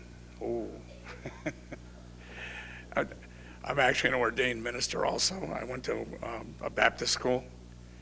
And I don't really appreciate people coming up here and using the Bible to cherry pick nonsense out of the Old Testament to say what bad people are. I went to divinity school. We've gone way past that. You know, we just don't do that anymore. And any people that are still doing that are really off in the dark ages. And that's just not the way it's done. You know, most of us Christians now, you know, we've sort of... Mr. Charbonneau, can we get to the business items? Okay, yeah, okay. Anyways, that's it for that. The item number 30 on this, I just got a hold of all of this for the, you know, for the bidding of construction projects. And a couple of things I want to mention. One of which is that I'm probably the only person in the room here that's managed $100 million projects. Design build wastes a lot of money. It can make money, it can be profitable if it's done right, but it's usually not done right. I just would recommend you not to take a look at and see other alternatives other than design build. And also, I had to do a lot of digging to get these specifications. And you know, to me, if you're going to vote on this, you know, this is quite a bit of money. And when you vote on anything, actually, but when you vote on anything, it's quite a bit of money. You know, it's part of Sunshine, and you shouldn't have to dig for it. And I did a lot of digging before I found it, and you know, so it's out there. So you know, what I'm asking is, you know, Michelle Irwin seems to be confused. Her job is, you know, her job isn't to try and hide what you're doing up here. Her job is to, you know, let the public know what you're doing, and simply putting it on headline, you know, way hidden back in something doesn't get me anywhere. You know, I should be reading this. I don't read Florida Today very often, but you know, I should be seeing this in Florida Today or hearing this or on the news or something like that, that there's going to be a vote on, you know, construction services. And there should be some sort of a link that's an easy link to get to, but it was a little bit hard to get to it. And I reviewed it, and I know BRPH, you know, is a real high-end firm. And, you know, I got no problem with them. But just to me, it should have been easier for me to find it. And that's it. Thank you.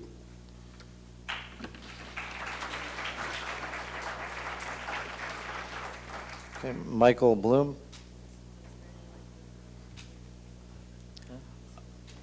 I am here to speak about child welfare, but I am here to speak about how it's specifically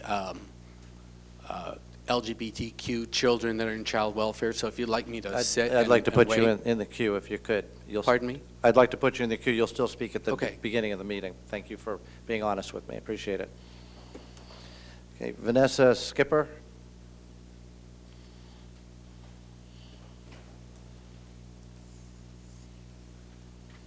Good evening. I'm here representing the Florida Education Association as a secondary director and also Brevard Federation Teachers Director at Large, and most importantly as an English teacher at Cocoa High School and proud parent of 2 BPS students. As an educator who has spent nearly a decade serving our students with excellence as a standard, I believe it's time for Brevard Public Schools to be more proactive than reactive. Many seemingly uncontrollable factors have played into the reactive mode, including budget cuts and an asinine piece of legislation we all know as Senate Bill 736. When Governor Criss vetoed that bill, then known as Senate Bill 6, citing an outpouring of opposition from teachers, parents, and local school officials around the state, phone calls and email ran 65,259 against to 3,090 for the bill. Governor Scott signed the bill a mere 80 days into his term, even though the same opposition remained. This bill sought to split us into factions: annual contract teachers against professional service contract teachers, inexperienced against experienced, administrators against teachers, districts against teachers. Everything in this bill sought to tear things apart, and ladies and gentlemen, that's what it did. We spiraled into a mode of everything being justified as that's the law rather than how we could work within the law to make sure our morale, our schools, our administrators, our teachers, and our students do not go into breakdown mode. But we came together as a district and as teachers and as bargaining teams to get job security for our AC teachers into our contract. When that happened, we all won. Teachers won, the district won, administrators won. Building relationships with parents, students, and the community is key to what we do every day in the classroom. Next, we had to keep job security for our PSC teachers, and we did it. And equally important was the recognition that tying salary dollars to evaluations based on test scores that were not vetted, unclear, and untimely was educational malpractice. And together, we did all of that. And I'm proud of these reactive steps, but I want to become proactive. Let's become first in Florida, except this time, let's not let the state define us. Let's define ourselves. Being first in Florida in teacher morale, pay, and benefits will lead to us being first in Florida in student achievement, classroom performance, and school morale. Our working conditions are our students' learning conditions. Let's be first in Florida to provide equity in technology, supplies, access to support, inclusionary practices to every student, regardless of zip code. The answer is simple. Invest in people, invest in school leadership, invest in teacher leadership, invest in teachers, invest in students. Investing in relationships, and we will be first in Florida. Thank you. Thank you.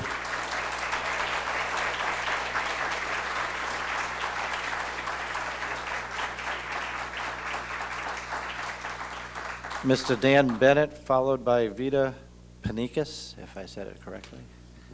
Mr. Bennett. Good evening. Good evening, Dr. Blackburn. Good evening, members of the board. Two issues, two problems I want to talk about, and they both have the same solution, which is collaboration. And I'll discuss them separately. The first is I'll start with a silly phrase, which is just for hyperbole, but there's a phrase that goes, the beatings will continue until morale improves. Of course, there's no beatings going on in our schools, but there is a morale issue, and I want to give credit to the board for realizing there was a teacher and employee morale issue, and I want to give credit to Dr. Blackburn for the steps you've already taken in the first year, looking at the evaluation system, the discipline plan, and especially that insight survey, which is where you all wanted to get information on what's going on in schools. You solicited information from teachers, and they gave it. But that leads to the first problem, which is at a limited number of schools. To give credit where credit's due, most principals and schools, I think, are functioning well, but we've had a few, to speak to my silly phrase I began with, where administration has been, I shouldn't characterize it, but let's just say upset about results, startled by results, and to put it in the best possible way, they've turned to teachers for the answers. And I put that in the best possible way. Sometimes there's been a chewing out of the staff. Sometimes there's been an explanation of that's not really how things are at this school. And then there's maybe a follow-up survey, maybe a follow-up questions, maybe things where we want to know what's going on. And again, to put it in the best possible way, good for administrators for turning to their teachers for the answers, but dare I suggest, we turned to teachers when that survey was given out. And teachers already spoke in an anonymous way, and maybe they don't want to speak up directly, and maybe the survey said what needed to be said. So what is an administration to do if they got results they weren't expecting? Well, that's where we go to our solution, which is collaboration, which is where I would urge a clearinghouse of best practices from this district where principals who got good scores can share what's going on in their schools, where somehow we can highlight the good things that are going on, where those administrators that are wondering what happened at my school that led to low results or led to disappointing results, they could turn to their colleagues. This is what we say as teachers. As teachers, we say, if you have problems in your classroom, turn to your fellow teachers and collaborate, figure out what's going on. Well, rather than put it down on teachers and say, that's not how it is here at this school, maybe turn to collaborate with colleagues. If a conclusion from an administrator is, well, actually things are just fine, but we got low scores because there's just some complainers around here, well, you've drawn the wrong conclusion. Collaborate with others, find out what the best practices are. And the second issue, speaking of best practices, it's that time of year when testing seems to take over the schools. And we start getting calls in the BFT office about, you should see what happened to the schedule. And it's a crazy schedule. Well, yes, that's what FSA, that's what FCAT, that's what all these end of court, that's what happens during testing season. And yet some schools we never hear from because somehow They figure out a schedule that's not, it's always disruptive, but not as disruptive. Again, I would suggest that you've got best practices happening in this county. You've got principals that could teach others how to do it right. And so I'd ask you to look at this. Let's be a clearinghouse for best ideas. Thank you. Thank you.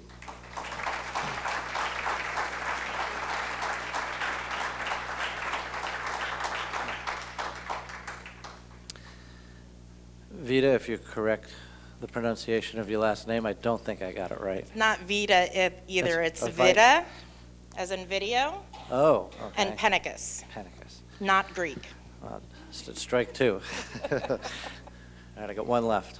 Okay, good evening. My name is Vita Penicus. I am a parent, advocate, and activist. I'd like to bring your attention to information item number H54 on this evening's agenda. It says revisions to policy 2421. I'm confused as to why we're adding a non-discrimination statement to this policy. In 2 weeks, the board will be having a workshop to discuss language to integrate sexual orientation and gender identity into the non-discrimination policy. I would think that once that is finalized, policy 2421 might then have to be updated again. I was told that this non-discrimination policy, the statement addition, was a required update to reflect current statute. But when I read through Florida statutes 1003.493, I could find no mention of a non-discrimination statement requirement. So, the million-dollar question is, why are we adding a non-discrimination statement that in a few weeks may or may not reflect our district's policy to a policy that doesn't require an additional non-discrimination statement? Normally, I'd suggest asking council, but this brings me to my second topic I'd like to address this evening. I'd like to make a motion of no confidence in Mr. Bistline. His bias in the discussion of the non-discrimination policy has been palpable, and his lack of neutrality has impeded progress on this topic. Time and again, Mr. Bistline has sat passively in his seat, proving that he is unable or uninterested in supporting this district. We've grown tired of business as usual, having recommendations rubber stamped without investigation. In the last election, we, the citizens of Brevard, elected 2 new board members. You have kept your promises and have been actively leading this board. In turn, our new board has hired Dr. Blackburn, who is also actively leading this district. We deserve no less from our legal counsel. I am well aware that counsel's job is not to lead, but to advise. But we need an active advisor, one who will assist in preempting issues such as no-bid purchasing contracts, and will familiarize themselves with educational statutes before meetings start, not after, if not ever. I urge the board to actively explore new options for legal counsel. We've always been known as leaders. Let's not prove anyone wrong.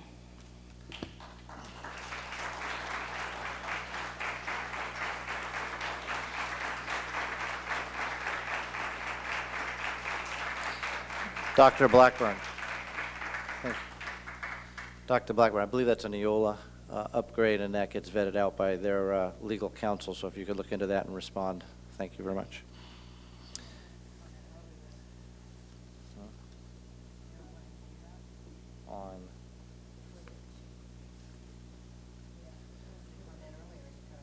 Oh, I'm sorry, we usually don't respond to public speaking. We usually do that at the end of the first 10. Yeah, first 10. Okay, next up is Denise Gore, followed by Reverend Brian Devlin. Good evening, Dr. Blackburn and fellow school board members. My name is Denise Salagore, and I stand before you again as a mother, grandmother, and a 36-year retired school administrator and educator. My certification, as old as it may be, told me to take care of all of my students and staff.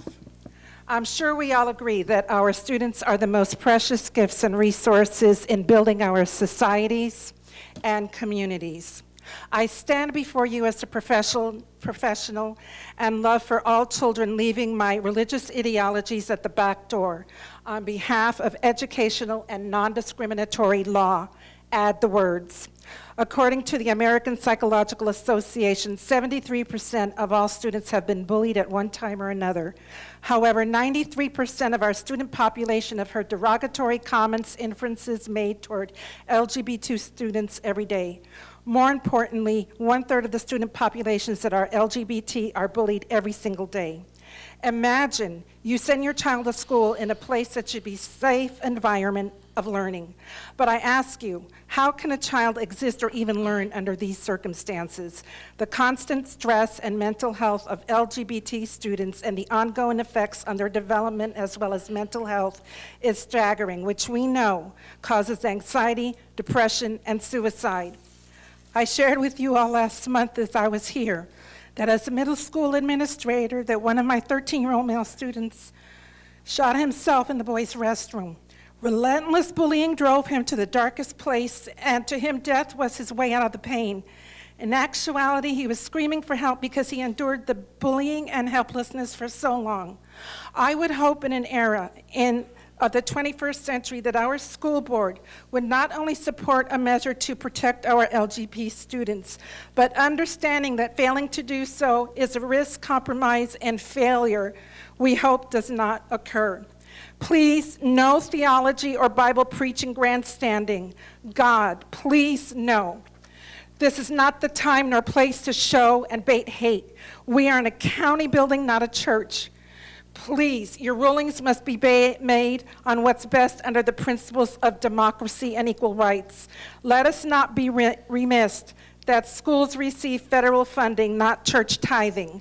If what I want to hear pastors, and when I want to hear them, I'll go to my church. If parents don't agree for religious reasons, then send your child to a private religious school. Theocratic principles do not and never will be in public schools because we are bound to serve, protect all students, regardless of race, creed, color, and add the words LGBT students. Remember, the churches against this policy are beholden to the Liberty Council that is recognized by the Poverty Law Center as a hate group.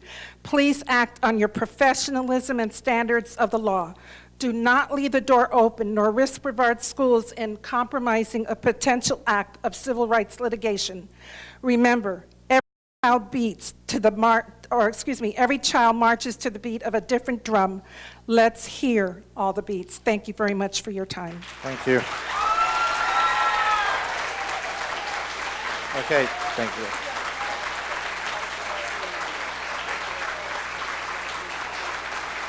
According to this, let's go. Thank you. Can we move on, please?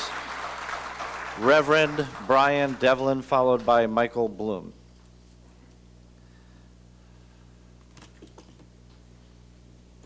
Dr. Blackburn, members of the board, ladies and gentlemen. I'm here tonight as the chaplain for the Melbourne Space Coast chapter of PFLAG. I believe that the school board needs to adopt a total non-discrimination policy, including LGBT youth. The youth of today are our leaders of tomorrow, and we need to protect these youth so that they can grow up and be productive citizens. What lesson are we learning, are we teaching our youth if we leave policies in place for all except the LGBT community? We're not asking for any special privileges, and we just want the same as everyone else. The suicide rate of youth in the LGBT community especially is skyrocketing due to bullying, etc., and from them having no place to turn. We, the people of Brevard County, need to let them know that they are loved and not to be discriminated in any way. Just this past week, I had a friend of mine whose son recently came out of that closet and attempted suicide. And I told her, I said, let him come see me, we'll take care of that. And that's because he came out of the closet, the bullying, the isolation, etc. In closing, I just want to add that we who are currently may be related to one of us here tonight in the LGBT community. You never know. Would you like your loved one to be discriminated against because of being LGBT? Therefore, I am asking that you adopt a total non-discrimination policy and include the LGBT community with that. Just a final thought. We are all broken in one way or another, but the last time I checked, broken crayons still color the same way. Thank you very much. Thank you.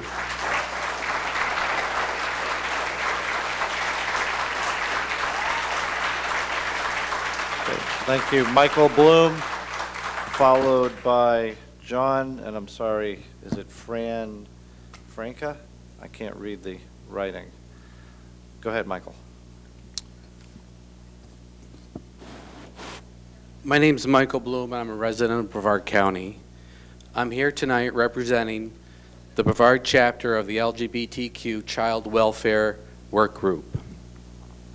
I'm a founding and current board member of Brevard PFLAG. Also, for the last 8 years, I volunteered as a guardian ad litem working with abused, neglected, and abandoned children.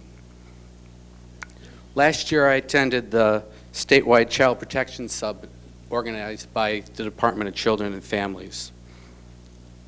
The first workshop I attended was recommended practices for meeting the needs of LGBTQ, transgender, and gender nonconforming youth in the child welfare system.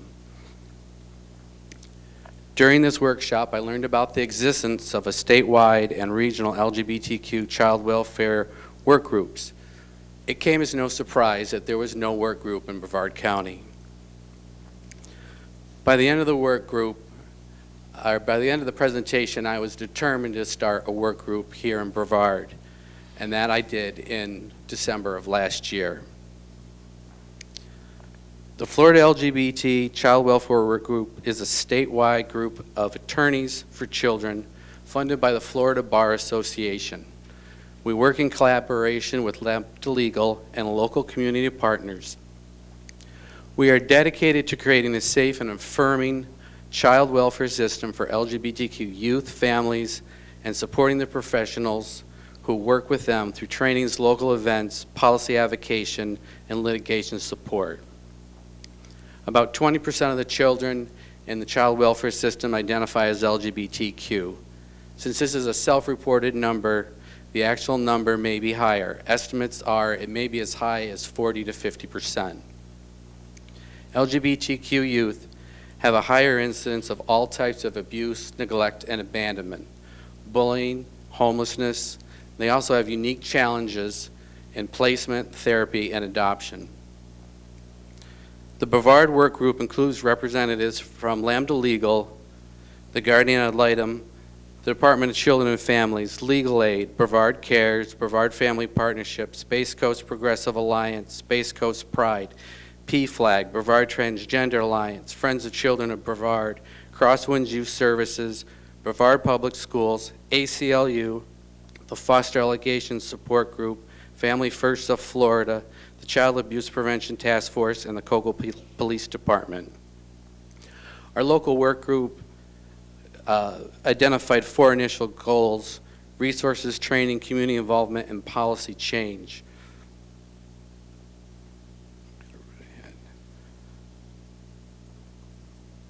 The work group would like to thank you for your past progress and urges you to continue to move forward with updating your non-discrimination notice to protect every student. The work group is ready to assist the board and district with training or resources that it needs. Thank you. Thank you.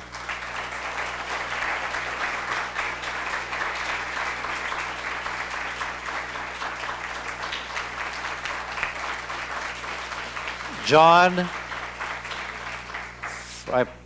Franca? Franga? Fernay, I'm sorry, I can't read that on here.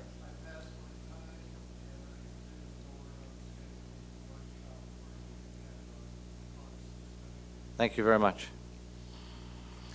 And next is Michaela McPherson, followed by Scott Waldesousa.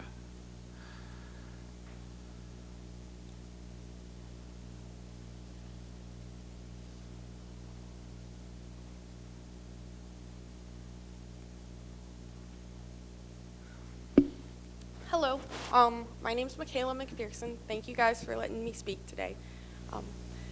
I would like to address the LGBT issue by just talking about discrimination in general and the fact that in hindsight it proves to be petty. I'm glad to be alive today because I can wear pants and vote, because I am a woman and can have a career or be a housewife. I'm glad to be alive today because my black Asian dad and white mom could date in the 80s, even if it wasn't widely accepted yet. And even if me and my brothers definitely got stared at or down growing up and asked dumb questions like, "What are you?" The answer being, "Just humans," is all. And I'm glad to be alive today because several decades ago, our society was racially segregated and my parents wouldn't have happened at all. And before that, my father's predecessors were slaves to a supposed superior race. So I'm glad to be alive today because my black, white, Asian heritage would have been a travesty or an abomination. But today, I am just another mixed kid. And I'm glad to be alive today because I have a wife. And despite the fact that she's wonderful and beautiful, and we are wonderful and beautiful together, 1.5 years ago, that wouldn't have been the reality. We crossed our fingers and hoped as our wedding date creeped closer and Bondi attempted to negate our rights. But today, when we choose to have kids, we won't have to fight to be the legal parents of kids that we will raise and love together. And I'm glad to be alive today because I can come up here in my boy clothes and say that I do like girls. And even though we are still making progress, we will continue to make progress. And I am glad to be alive today because I would have been condemned because I use my left hand when I write.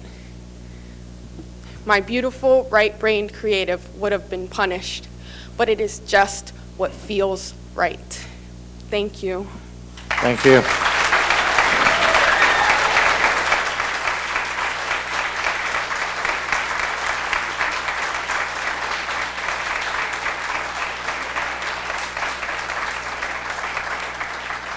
Mr. D'Souza. My name is Scott Waldesousa. You all know me by now. Again, I'm wearing red. I'm getting tired of these shirts. I'm going to have to go buy new ones again. But nevertheless, I think everything has been said as far as what the opinions need to be brought up and discussed during your workshop.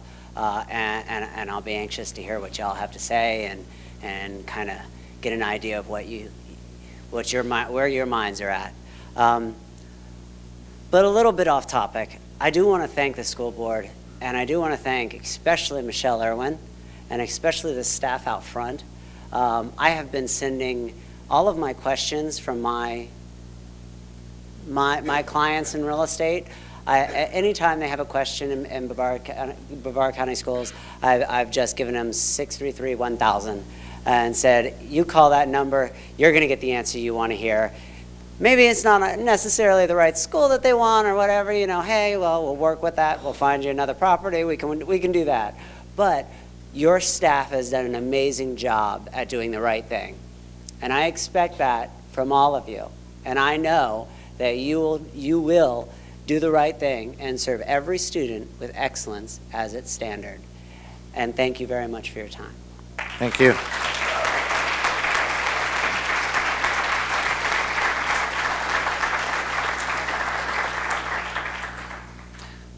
Okay, that's our first 10. We're going to attend to business and then the rest can speak. Just to let you all know about the workshop in case you're not sticking around. It'll be April 26th. There is not public speaking at the workshop. If you have concerns you want us to address, correspond with us. If there's something you hear in the workshop, after the workshop, you're welcome to correspond with us and help us. No decisions will be made at the workshop. We do not vote at our workshops. It's an informational, learning, understanding environment. Do any board members or Dr. Blackburn like to make any comments about any of the speakers? Yes, Mr. Ziegler and board members, I do want to make a few comments on the Insight Survey and what was shared by BFT. One, a sincere appreciation for the collaborative effort that we have with BFT and encouraging the teachers out there to complete and be honest on that survey. Secondly, I do want to share that we have, in an effort to build the notion of collaboration among principals who've already done really, really well in, I will say, serving their teachers, that we have shared that information with all principals, so all principals know which one of their colleagues to turn to in order to seek best or different practices on working with their teachers.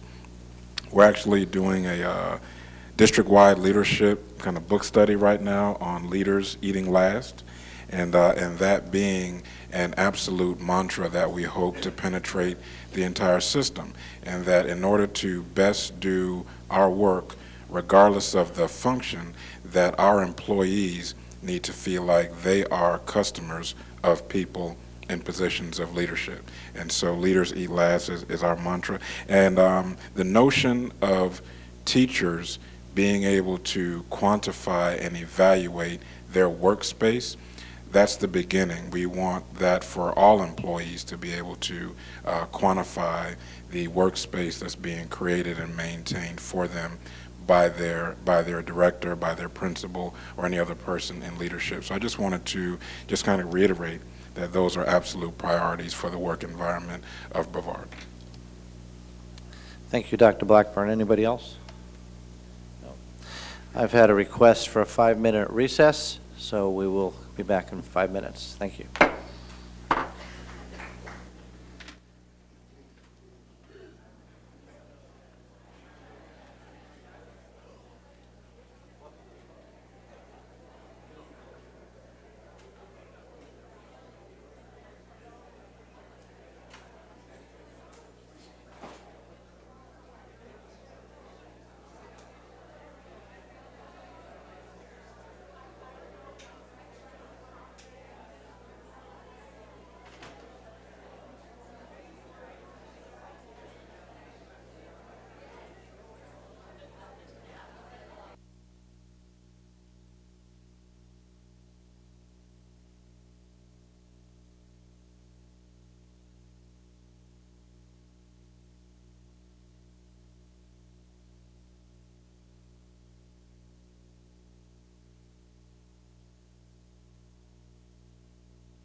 The board meeting will resume in approximately 1 minute.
The board meeting will resume in approximately 1 minute.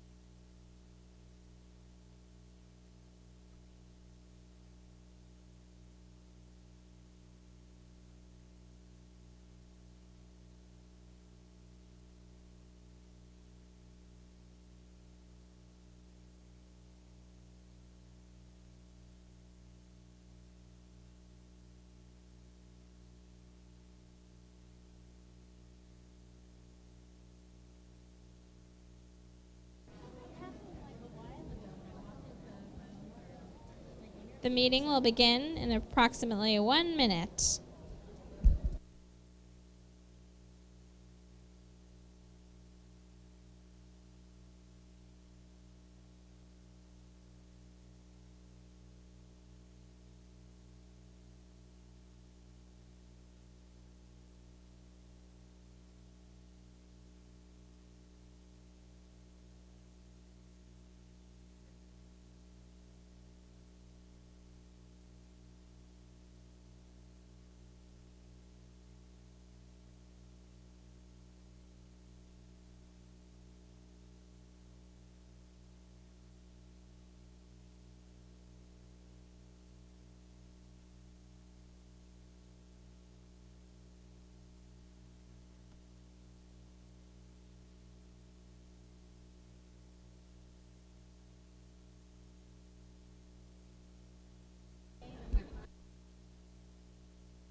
The meeting will resume in approximately 1 minute.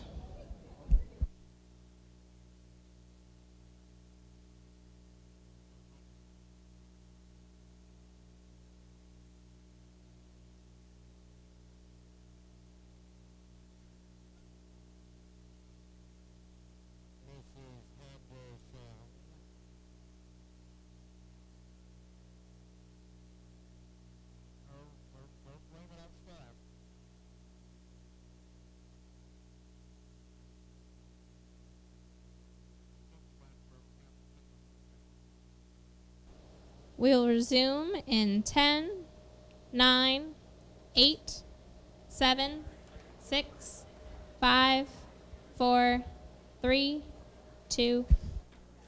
Okay, that brings us back to the business portion of the meeting, which I do expect to be brief. Dr. Blackburn moves us into the consent agenda. Hint, hint. There are 33 agenda items under this category, 8 with prior information. Does any board member wish to pull any items? Aha.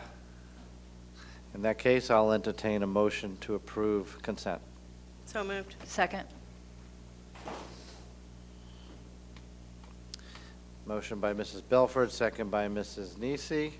Any discussion? Not hearing any, please vote. All those in favor say aye. Aye. Opposed? Passes 5-0. Okay.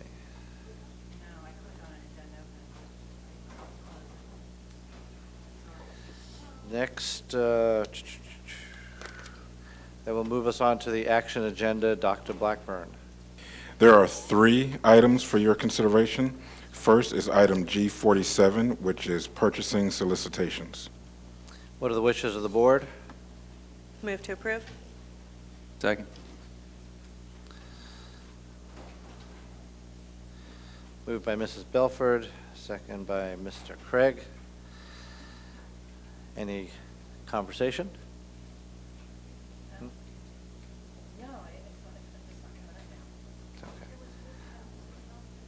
Seconded by Mr. Craig. I'm not.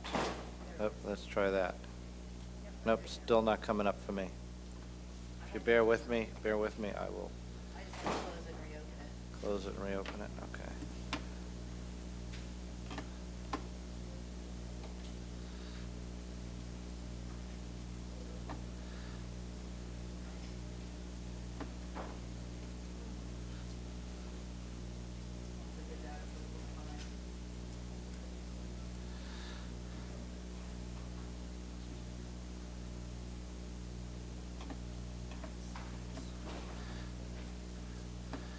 All right, that worked. You're quite the technical person there, Mrs. Nisi. Pretty scary, yeah. Okay. So I got to vote electronically. I don't see a result yet. Everybody vote? Technical difficulties. Soon to go away. Well, we don't have it posting.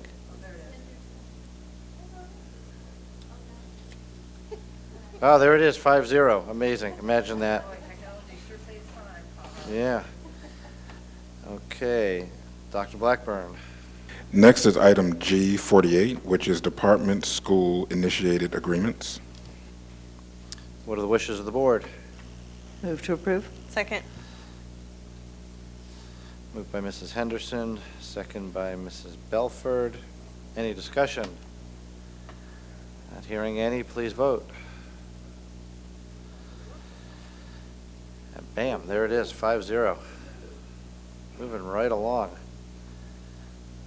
Dr. Blackburn.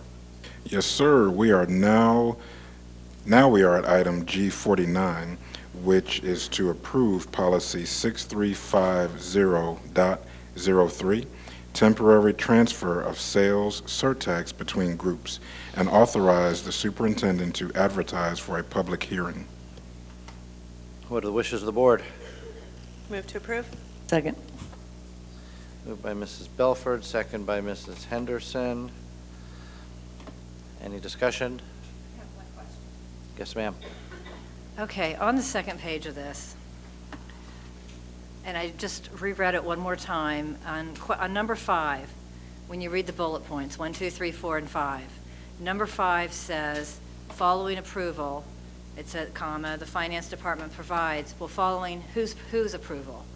Because 2, 3, and 4 talks about policy is reviewed, policy is considered by the school board.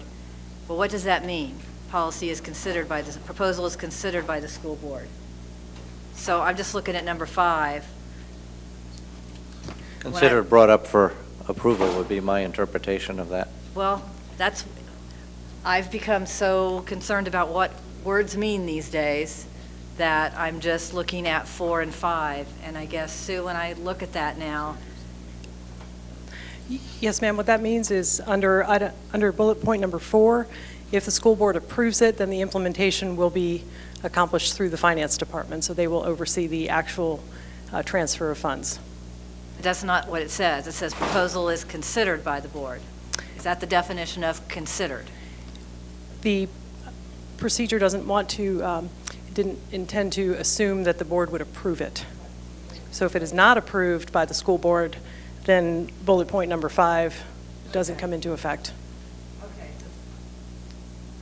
Okay, the reason why I say that, following approval, is that up above at number 2, we have the word approved by senior staff, and I guess I just wanted to make sure it was crystal clear who that approval was. So following approval by the board, the finance, I just wanted to make sure. Yes, ma'am. Who the approval was for, because it's jumping around here on who these steps were. That's all. Okay. Thank you. I see what you guys are saying there. I'm very concrete sequential, Are we good? as long as we add that. Will do. Following board approval. Hold on, if we make, that would then therefore have to be an amendment to the motion, and if that modifies the policy, do we not have to run it back up through hearing? Mr. Chairman, Sue's correct that the consideration, we can never presuppose what the board's going to do. So it requires the board to consider it and approve it or not. So that's why that word is used. I'm fine with that. I guess my thing was number 5, when it says following approval, I wanted to make sure that number 5 was specific to following school board approval. By the school board. That's the way I understand it. I think it's clear. I'm fine with it.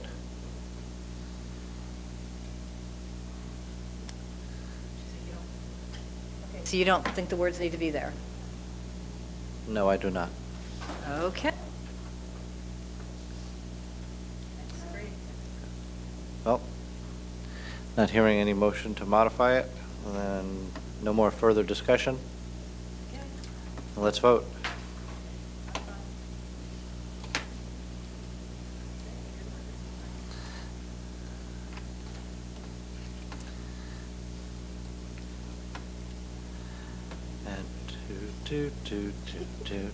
And 5-0, imagine that. Okay, we gotta have a motion for some new technology is what we should have a motion for. Okay, we'll move on to the information agenda, which includes items for board review and will be brought back for action at a subsequent meeting. No action will be taken on these items tonight. Dr. Blackburn. There are 10 items under the information category. Does any member wish to discuss anything on information? Wow. Well, I think there was a question raised on G54 that we need to respond to. Yes, and I asked Dr. Blackburn after that speaker spoke to clarify that and where that came from. So does that mean it's going to come back? Because as it stands now, this will come forward at our next meeting for consent.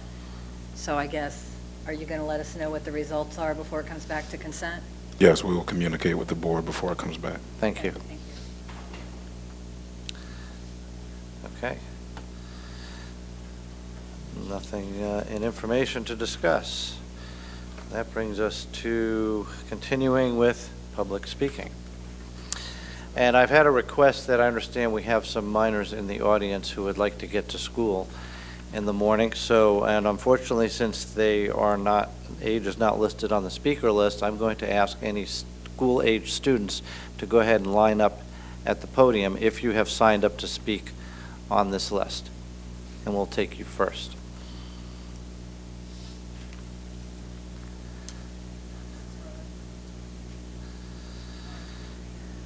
Okay. Ladies first, or are you together? No, I'm just oh, together, okay. For support, okay. What's your name, please? Mine is Rowan. Rowan, all right, I got you right here. Go ahead. I just get kind of nervous sometimes, so they're here for support. I'm here to speak on the LGBT non-discrimination policy. I am a student at an elementary school in 6th grade. I'm 12 years old, and I'm quite different from all the other students. Some backstory. In about 5th grade, I realized that I was gay, and I came out, and I even started painting my nails just because I enjoyed it and I wanted to be different. But when I started doing that, a lot of people could not accept that a male had nail polish on their fingers. And to this day, it's still like that. So I don't understand why, of course. I don't know what thinking goes through their head, but it is like that. So I feel like a non-discrimination policy is important because they have insulted me because of that. And there have been slurs and generally lots of bullying. And the motto above you, to serve every student with excellence as a standard. I don't think calling somebody the F word, but, you know, as a slur, not like the actual F word, because I don't know if I'm allowed to say it or not. I don't think that's treating a student with excellence. And that's the main statement that I had to say. So thank you. Thank you very much.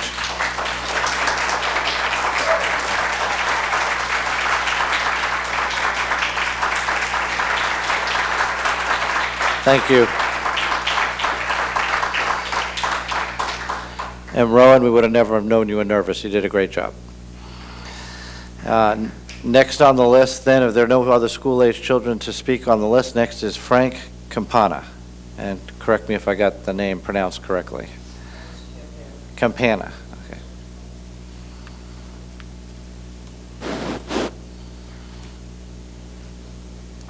You know, I heard a lot. I really needed to hear a lot of these things because it is really good to know that we are a loving community. We want to be a loving community. We want to support love, you know. And the only way I, as a Christian man, can say that I love is that I can't take it on and off. When I'm a Christian or Christ-like, I don't take it on and off when I come to school. I can't take it on and off when I go to work. I can't take it on and off when I speak to you. I can't take it on and off. It is who I am. When I got born again, that's who I am in Christ. So everything that comes out of me has to pertain to what God said is the right way to go. The Bible says, raise up a child the way he should go. When he's older, he will not stray from it. I have 9 children, and I raised them in the fear and understanding of the Lord. The Bible says the fear of the Lord is the beginning of all wisdom. Without wisdom, you can't have knowledge. All you will do is add knowledge to a bunch of fools. The Bible says the fool says there is no God. A fool in his heart says there is no God. I recognize God, and I recognize His Word because His Word is His love letter to His people. So in 1 Corinthians 13:4-8 says this, love is patient, love is kind, it does not envy, it does not boast, it's not proud, it does not dishonor others. It does not seek self-seeking, it's not easily angered, it keeps no record of wrong. But love does not delight in evil, but rejoices in the truth. Today I'm trying to impart to you some truths about God and His Word that was endowed by us, by the Creator, by the Declaration of Independence that we all recognize. And God we trust is on our bills. I pledge allegiance to the flag, one nation under God. So I cannot say that it's not ingrained in our culture. God is here and He's everywhere, and He's in every person.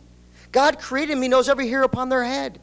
But also God has given us laws to live by and guide us, to direct us, to do things that we should never do. In the New Testament, 2 Peter 6:6, it says this, that God destroyed the city of Sodom and Gomorrah because they were ungodly and they did immoral things. I want to protect my children from this immorality and our nation from the destruction of a God that looks down upon His loving people, that wants His love and affection, but He wants it in His way.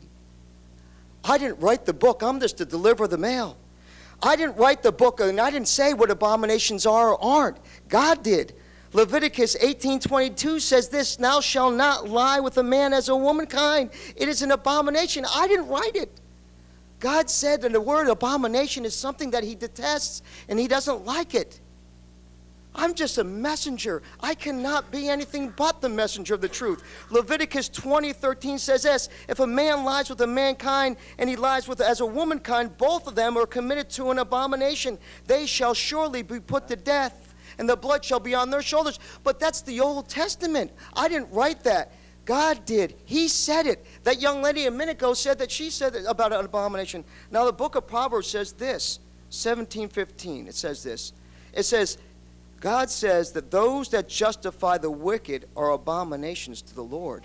I don't want to justify the wicked. Can you listen, tell this us last what you'd verse, like us to do, please? I'll finish it up here. The Bible says in 1 Corinthians 6:9, ye not know the unrighteous shall not inherit the kingdom of God. Thank you. But Your do time not is up. deceive neither Mr. fornicators, Campana, your time is adulterers, up. or adulterers, nor effeminate. Thank you. Your time is up. I got it. Thank you. Okay, sir. Thank you. I love you guys in Jesus' name. Please sit down. We don't need to do that. Next speaker is Angela Barden, followed by Amanda Lancaster.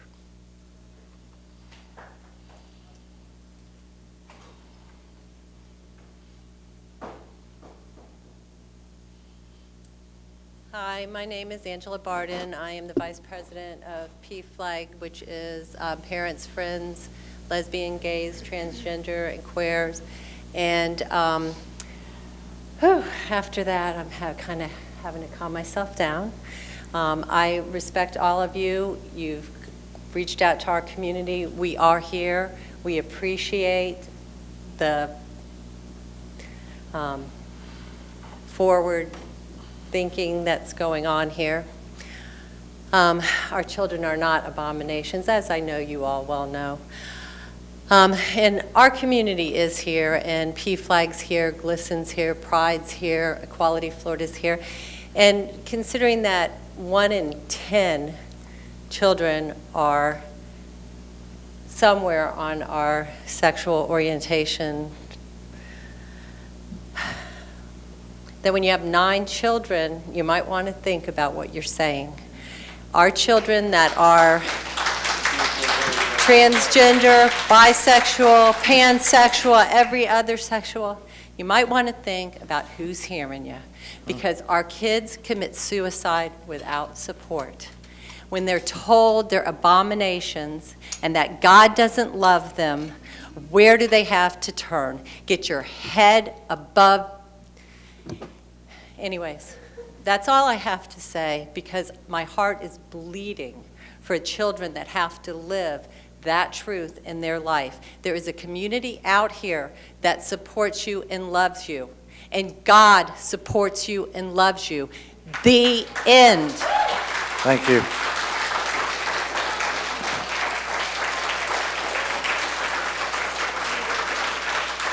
Amanda Lancaster, followed by Lexi Wright.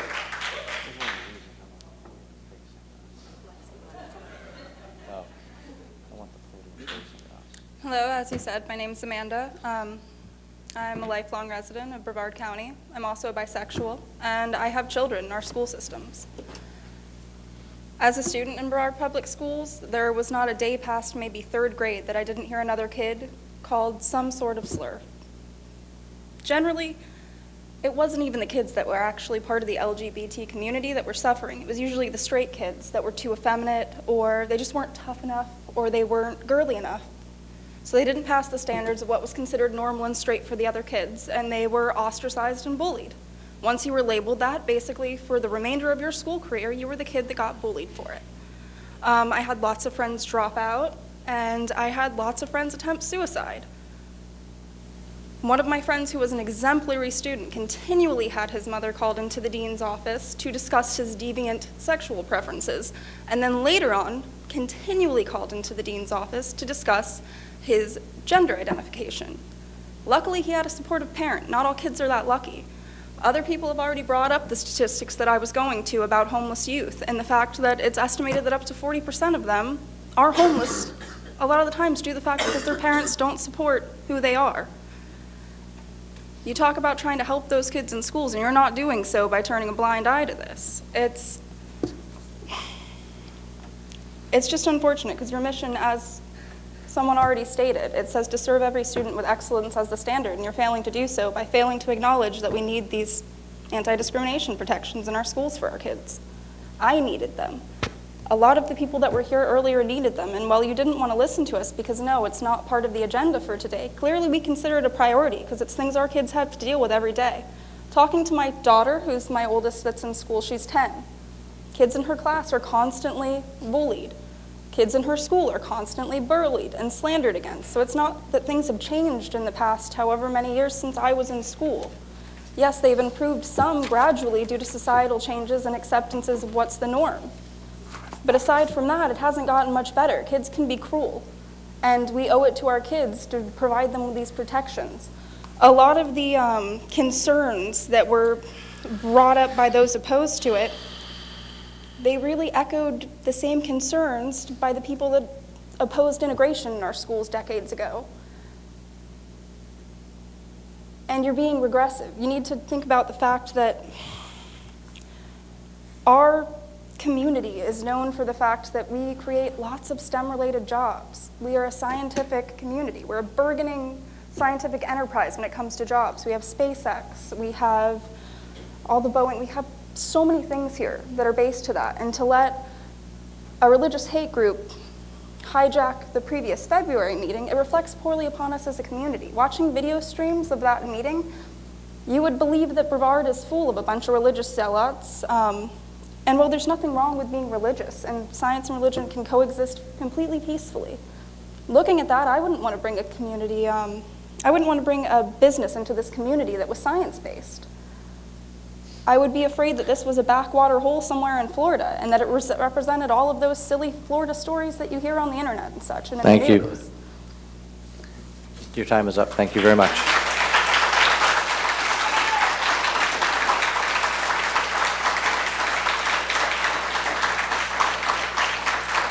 I've been advised that next speaker, Lexi Wright, may have left.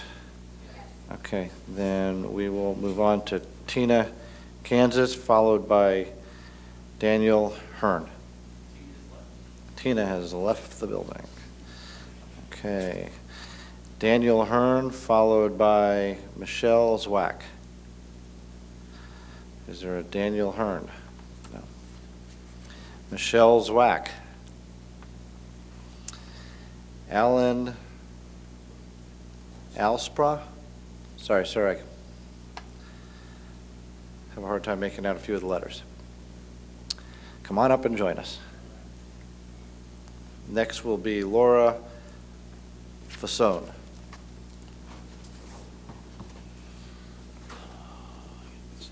My name is Alan Alspaw. I've talked once before here, and I can see as a school board member, you are used by those who are engaged in the process of justifying their belief system by having it declared legal. A system of ideology in which any opposition stated to that stated belief is called hate speech. Political correctness is worship today. Certain terms or words are to fight over, as are the words that are hidden in the LGBT situation. The concept of the separation of church and state, repeatedly, at least in the last meeting, is not what it is. It's not in the Constitution. What actually, the way it works out in the Constitution, is it functions like a diode. Church to state influence is good, but state to church influence is forbidden. The haters of God and lovers of power learned long ago that a lie spoken often enough will soon be considered as the truth. Now, if a toddler, well, yeah, love described in the last meeting was kind of rough too, because they quoted John 13:34 and 5, and then where it says, "As I have loved you, love others." They were falsely spoken in a mushy, gooey, self-centered, I want my own way situation is the way those were applied. Now, I'll give you an example. If a toddler was wandering about on a busy street in harm's way, oblivious to his danger, which would be love? To cheer the child on or cry out a warning? The child being warned may well consider the warning as hateful, as it was interfering with what he wanted to do. Love would still warn and attempt to save the child or get it off the street. Love warns of danger, physical, moral, and spiritual. If it does not, it is not love. We all know the X, Y, and the XX are the marking of the biological markers for male and female. Few rare dysfunctions are known as DSDS and do not compromise the third sex. Since no one is born with an awareness of themselves as male or female, this awareness typically begins during the time leading up to puberty and brought to fruition through puberty. Prior to that time, a child may be deceived to believe and feel mentally contrary to the biological markers. This does not change what he or she is biologically. The child being given drugs to prevent puberty and continue feeling the mental deception. Unfortunately, even in Sweden, the most LGBTQ function or is friendly country in the world, the suicide rate for those who are treated with drugs to hold that off has a 20% death rate, suicide. There's 5 board members up here. If that many of them were here, one would end up committing suicide before his life's out. That was mentioned here. Making it legal and calling transgender what it is morally and authentically. Time up. Thank you. It's all right. You've got the rest of my speech up there. Next up is Laura Fasone. She left. And last is Lee Newell. Oh, I can see that. Sorry. Don't worry, you still write better than I do, so you think I'd figure it out. Thank you. Good evening. My name is Lee Newell, and I live in Micco, down in southern Brevard County. I come before you as a concerned taxpayer who wishes to see his dual tax dollars spent effectively on education. I'm not a lawyer, just a concerned taxpayer. And my concern centers on the liability issues raised by the lack of inclusion of the words LGBT and gender identity in the district non-discrimination policy. At your last meeting, a list was submitted of individuals anxious to advise you on your anti-bullying policy. I think everyone will agree that it's necessary to very carefully vet people on whose opinions you base your policy. It is important to know who you're dealing with, their backgrounds and past actions, to know more than their profession or degree or self-proclaimed leadership position. For instance, you'd want to know if any of your resources were affiliated in any way with the KKK or the Nation of Islam or the Liberty Council or any other recognized hate group. Some might say you must discard all input from anyone who is in any way associated with a recognized hate group. Probably something worth discussing with your counsel. It also seems to me important to know how someone believes you change a problem child's behavior. It is a fact that many of our persecutors believe in reparative or conversion therapy to change that child's behavior. We're not talking here about not sparing the rod. We're talking about serious, long-term damage and techniques that are unbelievable, that would be hard to justify for use on a prisoner of war, yet they advocate the use on children. To help you understand what the facts are surrounding such a faith-based approach to changing problem behavior, yesterday I emailed the board a link to the October 2015 Substance Abuse and Mental Health Services Administration's report entitled Ending Conversion Therapy, Supporting and Affirming LGBTQ Youth. In summary, as you vet the sources for any input concerning LGBT youth and gender identity issues, I ask you to ask each source 2 questions. 1, are you associated with the Liberty Council or any other hate group? And 2, do you believe in conversion therapy, and have you ever sent a minor to that type of therapy?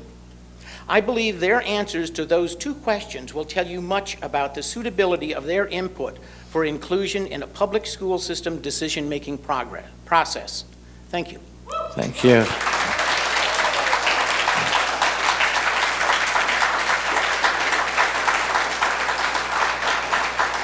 Okay. Any board members have any comments? Yes, ma'am. I have just one brief comment. One of our speakers referenced us not wanting to hear from the public on this particular issue, and I just wanted to clarify that it wasn't that we didn't desire to hear from the public, which is why we came back to public discussion. Our purpose there was to make sure that speakers who were speaking on issues that were on the agenda had the opportunity to speak before we voted on those issues. And since this issue was not part of the agenda, we took those first 10 speakers, allowed us to get through business, and then came back to the speakers. So I just don't want it to be misconstrued that we're not interested in listening, because I think that we have all talked about the importance of giving everyone an opportunity to speak on this issue. So I just want to make sure there's no misunderstanding there. Thank you for that.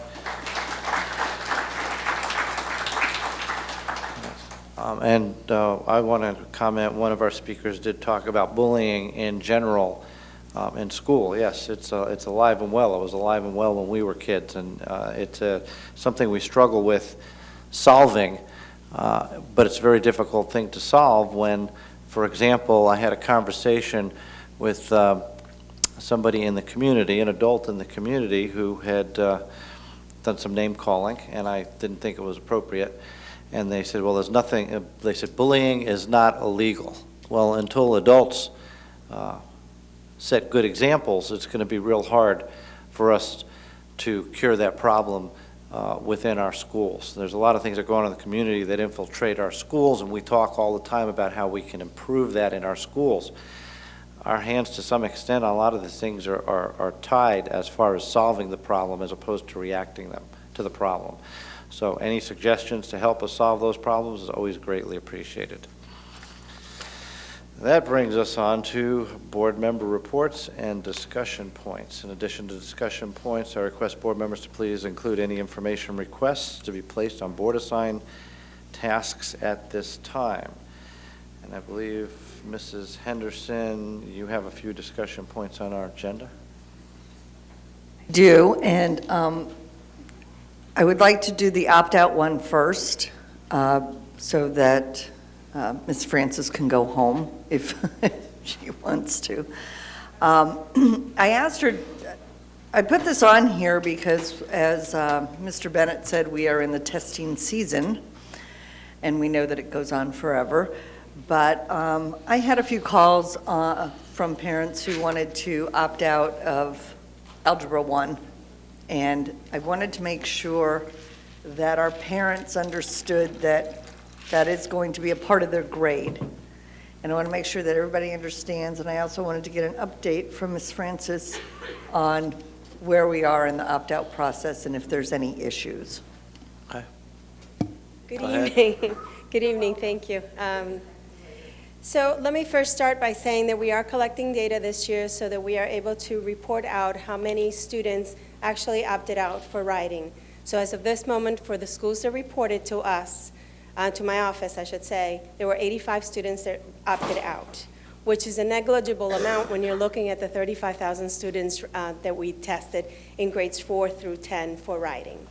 So the problem becomes when we start looking at the number of students that are opting out for one specific school, and that's when the participation rate becomes a little more worrisome for the schools, because the students that opt out, although they come in and they pull the seal or they come in and log in, that does not count for the participation of the school because the state looks at those students as non-participation.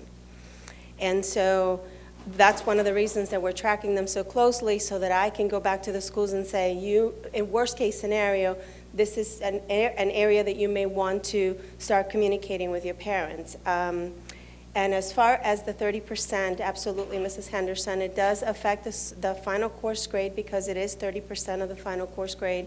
We have not had a lot of high school students opt out. We had several, I think it was 5 at Vieira High School, and Rockledge had a few. But other than that, not many at the rest of the high schools. But as soon as the reading is done, reading and math, I'm collecting the data now, I will be able to give you specifics as to how many students in the district actually opted out. And if you wanted to look at it by school, I would be able to provide that to senior staff and to Dr. Blackburn.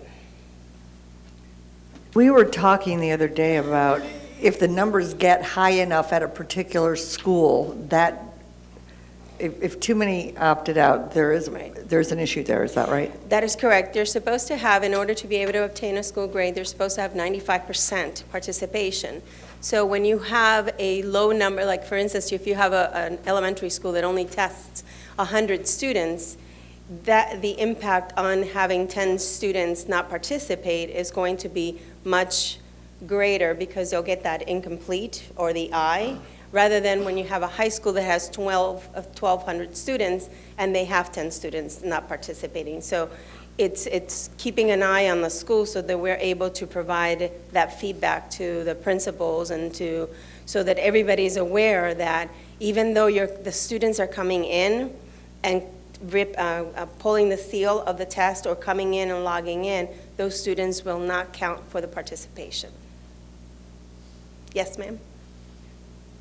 Do we have any schools that got an I last year or years prior? This is the first year that they've done the I. This is the first year with the 95% participation. Excuse me. And we had it's 70, it's our not our charter school, I'm sorry, it's our virtual school. And I filed an appeal on the superintendent's behalf, and we're waiting because one of the things that when I inquired about it, and the reason that they got the I was because of their students that actually chose to opt out, because we looked at them on the file that we get from the state. And so we have filed the appeal. The state has promised to let us know what the results of the appeal are within the next 2 weeks. So once we have that information back, it is my belief that we will be able to, the school's grade will be released, and it would have been a school grade of C, which is a great accomplishment for them because that was an increase from the prior year.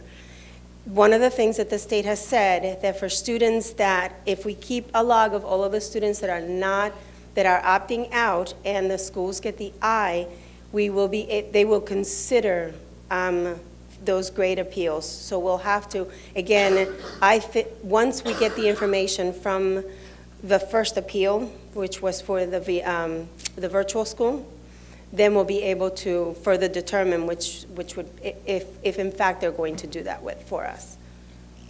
What is the impact of an I? The impact of an I means that there will be no recognition funds for the schools. That's basic, well, yeah, that's about it. As far as I can tell, I'd have to delve a little deeper, but that would be what I could say at this moment. I would have to definitely look into for other consequences. So I guess, and perhaps this is a discussion for us to have, we could have it here, we could have it at another time. My concern is, as we have discussed previously, we have decided as a board that parents will have the opportunity to do what they feel is best for their child. I have concerns if we are looking at schools that have low participation and having communication with them to have communication with their parents, that it will be perceived that we are putting pressure on the parents to not make that decision that is in the best interest of their children. So I would just ask Dr. Blackburn if you could have some dialogue around that issue when we get the results and make sure that any communication that we have is in the spirit of our understanding of parents having the right to do what's best for their kids. So I can understand you. We don't want to pressure parents or families into taking the test for the sole purpose of a school receiving a grade. Hear you correctly? Not a problem. And if I could just add one more thing, my office has set the policy that went through Dr. Blackburn, and that is the procedure that we absolutely follow. And there are two distinct groups of parents, those that don't want their children at all entering the room, and those that are minimal participation. Regardless of which group it is, those students are treated equally, and there are times that the kids even want to sit in the room so their friends don't know. So we've been accommodating all of the different groups because, again, I understand the policy, and my office is definitely following that. And I certainly commend you on assisting with getting that policy out, and I don't mean in any way, shape, or form to insinuate that you would be putting pressure on parents.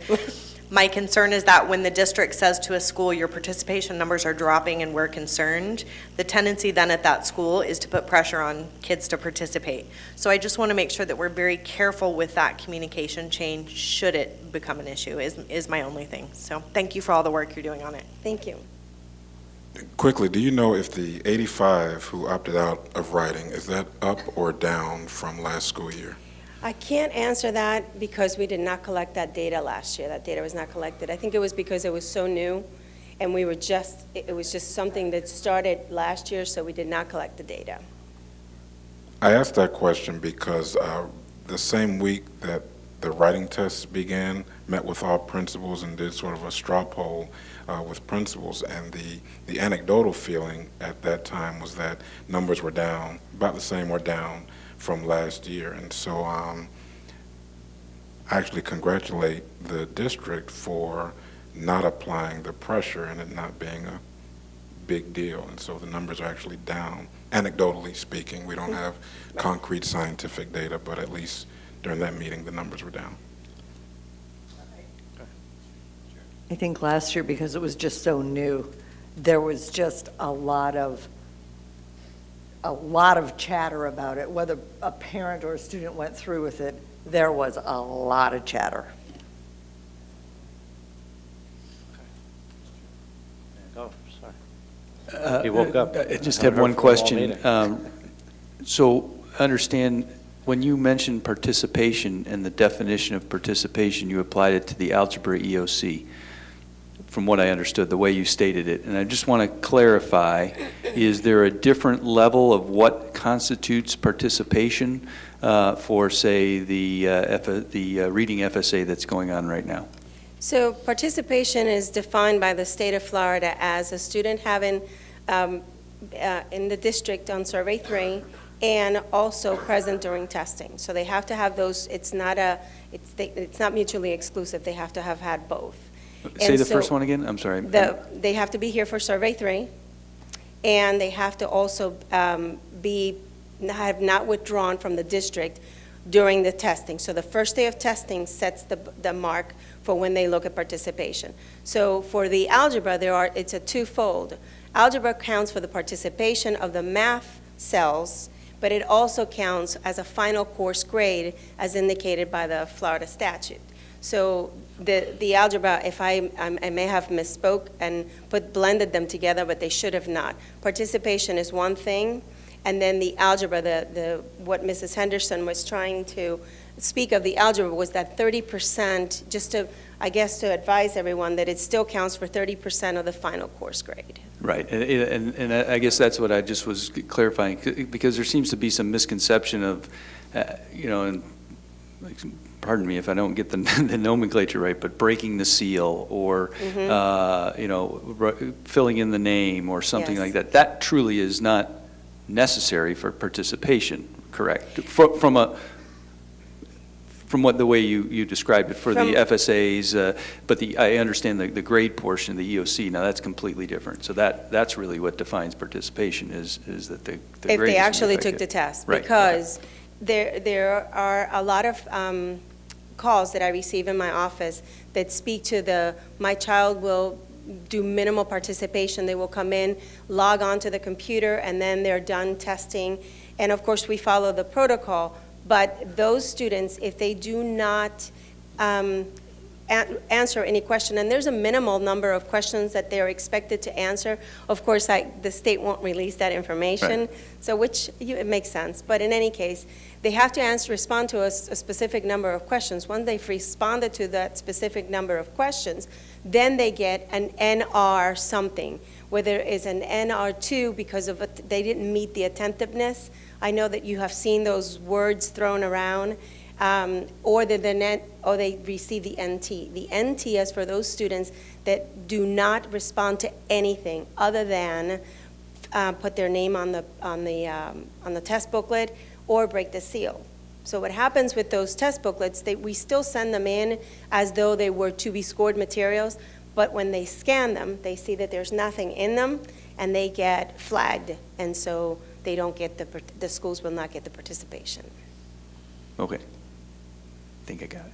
Thank you for the edification. If not, you're more. I can be reached at 368, extension 368. Okay. No? All right. Thank you. Thank you. Thank you very much. Okay. Let's get the next one out there.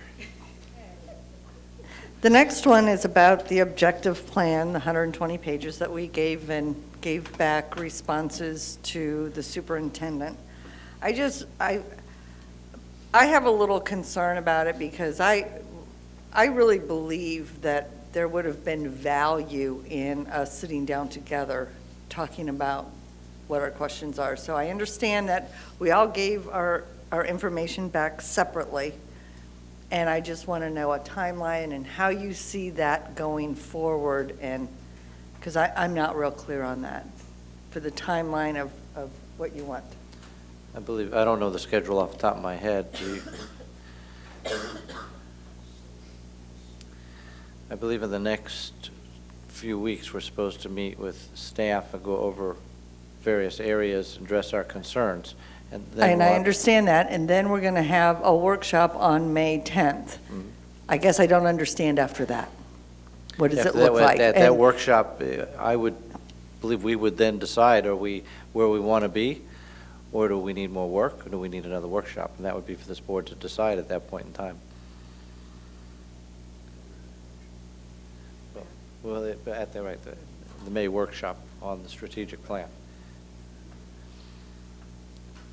What I hear her missing is that there was never time to deliberate and hear what each other's comments were. I thought that was the workshop. It is, but I think that, for me, this isn't changing the strategic plan and the objective plans and going through this process is a big deal. And I really feel like we should be getting the information. The more we talk about it, the more people understand where we're going to go with it. I don't think it's a one-shot deal. I'm not sure that after one workshop that we can say, okay, yeah, put it on for consent next week. I'm not sure that I can do that. And that's why I kind of feel like some of the questions that I might have asked or some of the questions that you may have asked might have made me think about things differently. And I think it would have been helpful in my process. Would we like to compile a list of comments from all the board members to share amongst ourselves, just like we do when we evaluate the superintendent? I'm not sure at this point. I think you got it right. I kind of think that we missed the discussion to begin with. Even if we had some discussion and we all went separately and gave him all of our input, but there just doesn't seem to be enough discussion as if this isn't really important. And I really feel it is important, and I think it deserves public discussion. That's just my view. Now on the reorganization. Yeah, Dr. Blackburn. Dr. Blackburn, Misty? A right or wrong on my opinion. I'm just giving it to you because we were going to let you know whether you were right or wrong. I'm asking Misty not to do that. And I'm going to talk about your dancing if you do.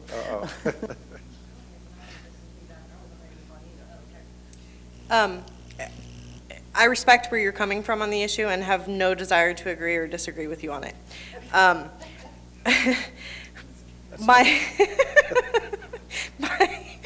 My thoughts on it, just to share perspective, I kind of felt like so we all had the opportunity to read through it and kind of submit questions. I feel like the objective leads are now kind of working on those questions for those objectives that were submitted. When each board member meets with their objective lead over the next 2 weeks, I would suspect that some of those things will be fleshed out in discussion during that time. But I feel like really our opportunity to get into the meat of it is at that board workshop. And just my perspective, and I may be completely wrong on this perspective, I didn't see that board workshop as a terminal event. I felt very much like that was our opportunity to all come together and discuss it and then talk about how we move forward together on the issues. So I really foresee having multiple additional workshops. And that's what I wanted to hear from this board, okay? I didn't want it to feel like it was the end. And also, yes, I've already been meeting with some of the people because it takes me a little longer than you guys, but even though I'm working on one point and you're working on all these other issues, again, it's going to be after you flesh that out till you come back to the board or to the workshop before that we will know which way you went. And you may have turned left when I wanted to turn right, or because I didn't have any input on, do you see what I'm saying? There's just no real conversation. Okay, that's my concern. So as long as you guys are on board that that is not the end of it and that we're at the beginning of it, I didn't want to feel like this is just going to be pushed through. Okay, thanks. No, I mean, I thought this was really, really rough. I mean, there are so many, Yeah, well, I did too. I just didn't know. oh yeah, there are so many areas I that didn't know because we need to haven't be had changed, and yeah, I mean, there's some major areas that need to be cleaned up and changed and reworked that, yeah, okay. I mean, I just kind of felt like sometimes I may have been a little more critical in one place than somebody else, and then you guys didn't see it that way, but I don't know. I have no idea, because we can't talk. I just add, like, for instance, the biggest one, what's the key thing that we keep saying is the biggest trouble in this district? It's communication, right? So it seems to me the strategic plan ought to flow with, instead of communication being objective 6, which makes it look like it's the last thing we're worried about, it ought to be the number 1 objective, where it's number 1, and everything ought to flow from that. You notice how there's communication plans and everybody else's? We'll have that be the first thing, and everything flow through it, so everything kind of comes back around. Because right now, communication looks like an afterthought, as opposed to being what everything else flows through. And, you know, everything we've said for the last 2 years needs to be communication, communication, communication. And so, you know, I see some really majorly reworking of this, and I've rewritten. Okay. Anybody else? Dr. Blackburn. So hopefully, I've communicated the importance. Yeah, hopefully I've communicated the importance of this board in this strategic planning process. May 10th certainly is not a terminal event. May 10th may be a kickoff event, okay? I absolutely plan to have the support. I don't think I could even imagine moving forward with a systemic strategic plan without the full support of this board. And so several things, and we're working towards that, right? So March 18th, you received the strategic objective profiles and gave great feedback, asked critical questions, and staff and I were working through that right now. And so we plan on, item by item, question by question, suggestion by suggestion, being able to respond to each individual board member and the entire board. And what, if any, changes we make prior to May 10, being pretty transparent in showing the markup of the document, the strike-throughs, the additions, et cetera, and then May 10th will be kickoff of conversation. And if we need to do conversation again 2 weeks from then, 2 months from then, and then continue just to fine-tune that document, staff and I are wide open and looking forward to that type of extended dialogue on a document to drive the organization, or philosophy to drive the organization. As you know, during my listening and learning and kind of orienting myself as your superintendent, one of my greatest voids learned early on was that I couldn't place my hands on such a document that was driving all of our actions, okay? And so this is really, really important. So the time it takes us to dialogue, to get it right, it will be an investment, a very worthwhile investment. Mrs. Henderson, next item. Okay. So now I want to talk about the reorganization, because that has not come before the board, right? I mean, it's out there. We've seen what you want to do. I'm just kind of wondering, again, the timeline on this, and if something hasn't been approved, and if a reorganization hasn't even been brought to the board for the 5 of us, again, to discuss it, how is it that we are moving forward, or at least it seems, that we are moving forward with moving people based on the organizational plan. So there's a lot of movement going on in here, and there's a lot of people a lot of employees who are not getting, they know that a reorganization is out there. No one knows what it looks like. It's because it's very closely held to the senior staff and the board, because we're the only ones that saw it. And so there's walls going up, there's doors going up, there's walls coming down, there's people moving, and there's a lot of angst out there in our district. And I just don't think, and Mr. Bennett talked earlier about morale of the teachers. Well, it's not only morale of the teachers, it's morale of every employee in this district. And I feel like, once again, there's been no discussion on it, yet things are happening around here. And I just want to know where we are, what is the timeline, and when are the people who work for this organization going to truly know what's going on? Because, quite frankly, I don't know.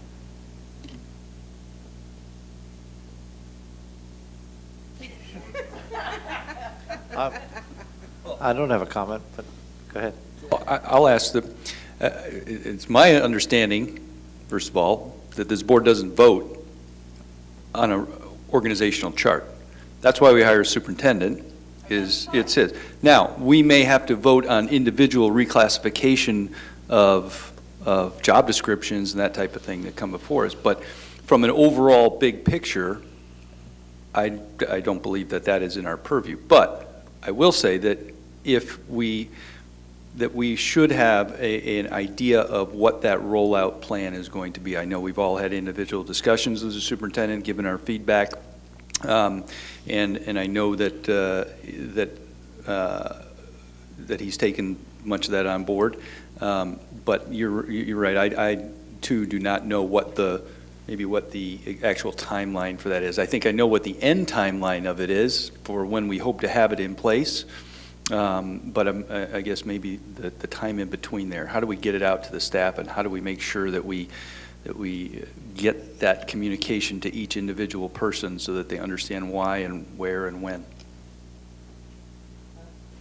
I'd like to know why the people don't know now, since they've been asking to move and things are changing around in this building.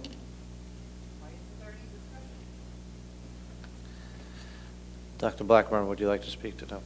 Misty, I'm sorry. That's okay. Forgive you. You got to smack me. I will be happy to smack Yeah, you. I'm Thank sure you you for will. the opportunity.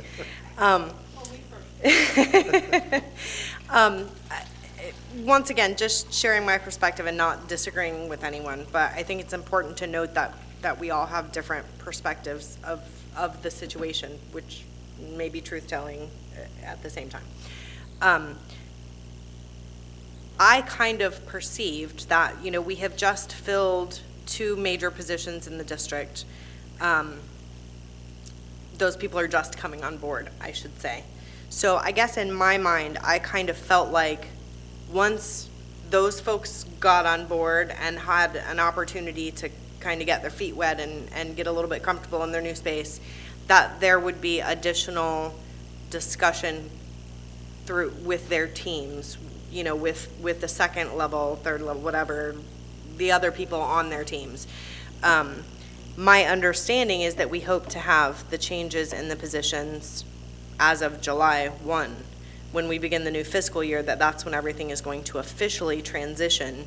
But up until that point, we're still kind of going with status quo, was my understanding, as far as the organizational structure and people who are filling positions and that sort of thing. And I guess I kind of chalked it up to we've been in quite a bit of a transitional period. And I think we're kind of playing catch up with that transitional period as a whole.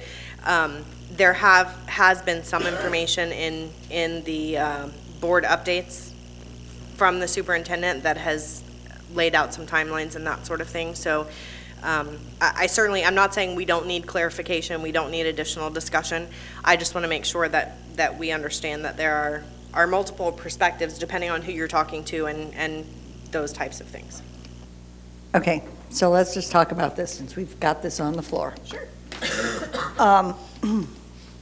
You know, I guess my biggest concern about an entire reorganization at this point is that I don't want to do it just to be doing it. That's number one. I really don't have a clear picture on how it fixes what was found to be broken. That has not been clearly identified to me. And I'm all about process. I've always been about process. I used to work on process improvement. And I guess my concern is that we have a lot of stuff going on in this district that may not be as efficient as we might want it to be. And because there was no look inwardly into each of the organizations as to what is working, what's not working, and how could we do it better? How do we communicate with the other departments, that sort of stuff. Because a lot of the information, the way I see it, was all taken from the outside and not the inside. And so if we're not looking at the processes on the inside to move people from here to here, we're not fixing anything. In fact, we're basically confusing everybody. And we never fixed a thing and got anything from a process perspective better. And, you know, again, superintendent can do what he wants to do, like John said. But I think there should be some discussion about this, and I really think that as much as I feel it was really important to go outside and make relationships on the outside, I think it's just as important to make relationships on the inside and really understand the inner workings of this district. And when we don't do that, you know, you might have somebody that says, here's the problem I see with your district, but did you clarify it with the people who actually, the widget makers? You know, if we all read the book, it talked about the widget makers, how I think it's page 54.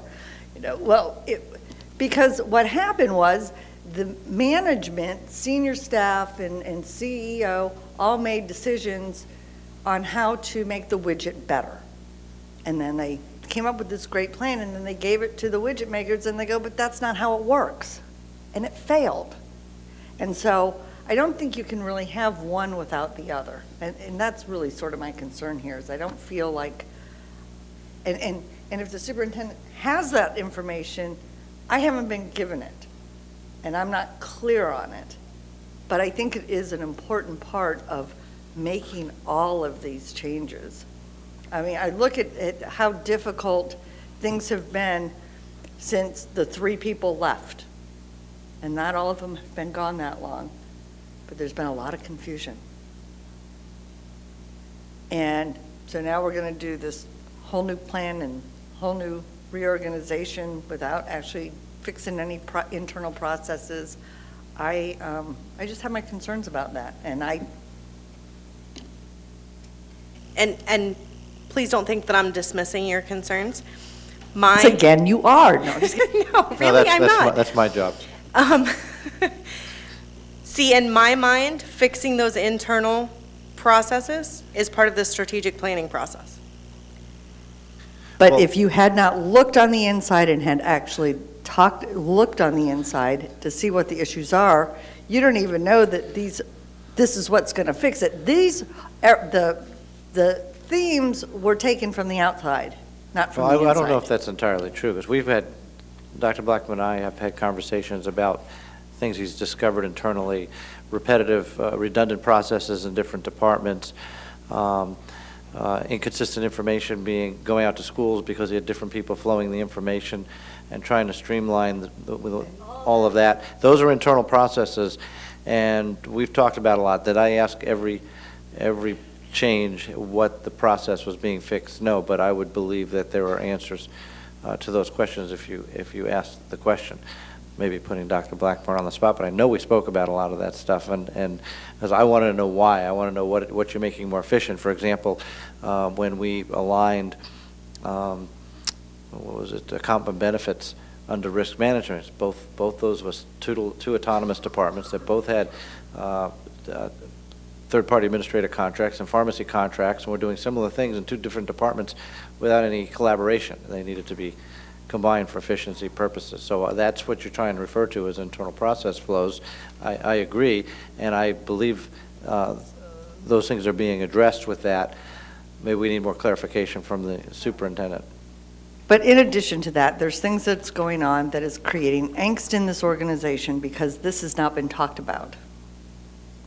Everybody knows there is a reorganization, but nobody knows really what it looks like and what's going on. And I think that until we get something out there so that everybody understands, at least, I mean, nobody's, maybe they won't understand completely, but at least have a conversation of this is where we think we're going, because just leaving everybody sitting in this building without actually have an idea with things being blown up around them, I don't think it's healthy. Let's have Dr. Blackburn respond if he'd like to that. Yes, ma'am. Okay, Karen, I just want to get to the bottom line, because we've talked about what is it you really want in two, in one or two sentences. Tell me, what is it you want? I think that we should talk about this publicly. Talk about what publicly? I think that the employees of this organization deserve to know what's going on. I think this is causing angst. Okay. Can you be more specific? Do they need to see the one-pager of the new titles and who falls under what? Well, we have that, but we also have the fact that there's people moving out of this room into that room, walls going up, walls coming down, and without discussion and telling everybody what it knows. So if it's under Jane Klein now, no offense, and you're moving it over to Pam, you should be telling people who work for Jane Klein that they're moving over to Pam, and this is exactly what it's going to look like, and here's why all the walls are coming down, and here's why everybody's moving. Because when you don't, you're just creating angst, and everybody sees all this stuff going on. How many places have you seen walls coming down? Okay. Exactly. I don't know if we need to get that. Let's give Dr. Blackburn a That's not chance the to point. speak The to this. point is that there are people in this building that are upset. You're assuming that there's been no communication. I'd like to give Dr. Blackburn an opportunity to speak to that. I walked through, and I didn't see what you were describing. That's why I was asking. How many places have you seen? That's the numbers are relevant. It's communication is the issue, and it's you're concerned about people flows as opposed to process flows. But Dr. Blackburn, can you not walls coming speak to your communication to your staff, please? So first of all, thank you, because, I mean, for the amount of time that the staff and I have been spending on strategic planning, I mean,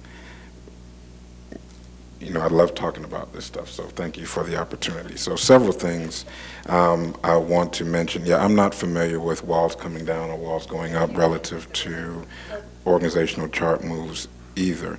I do know that there is a 70,000 district called Brevard Public Schools, and I did not cease and desist any normal functions of the system happening independent of strategic planning and draft reorganization.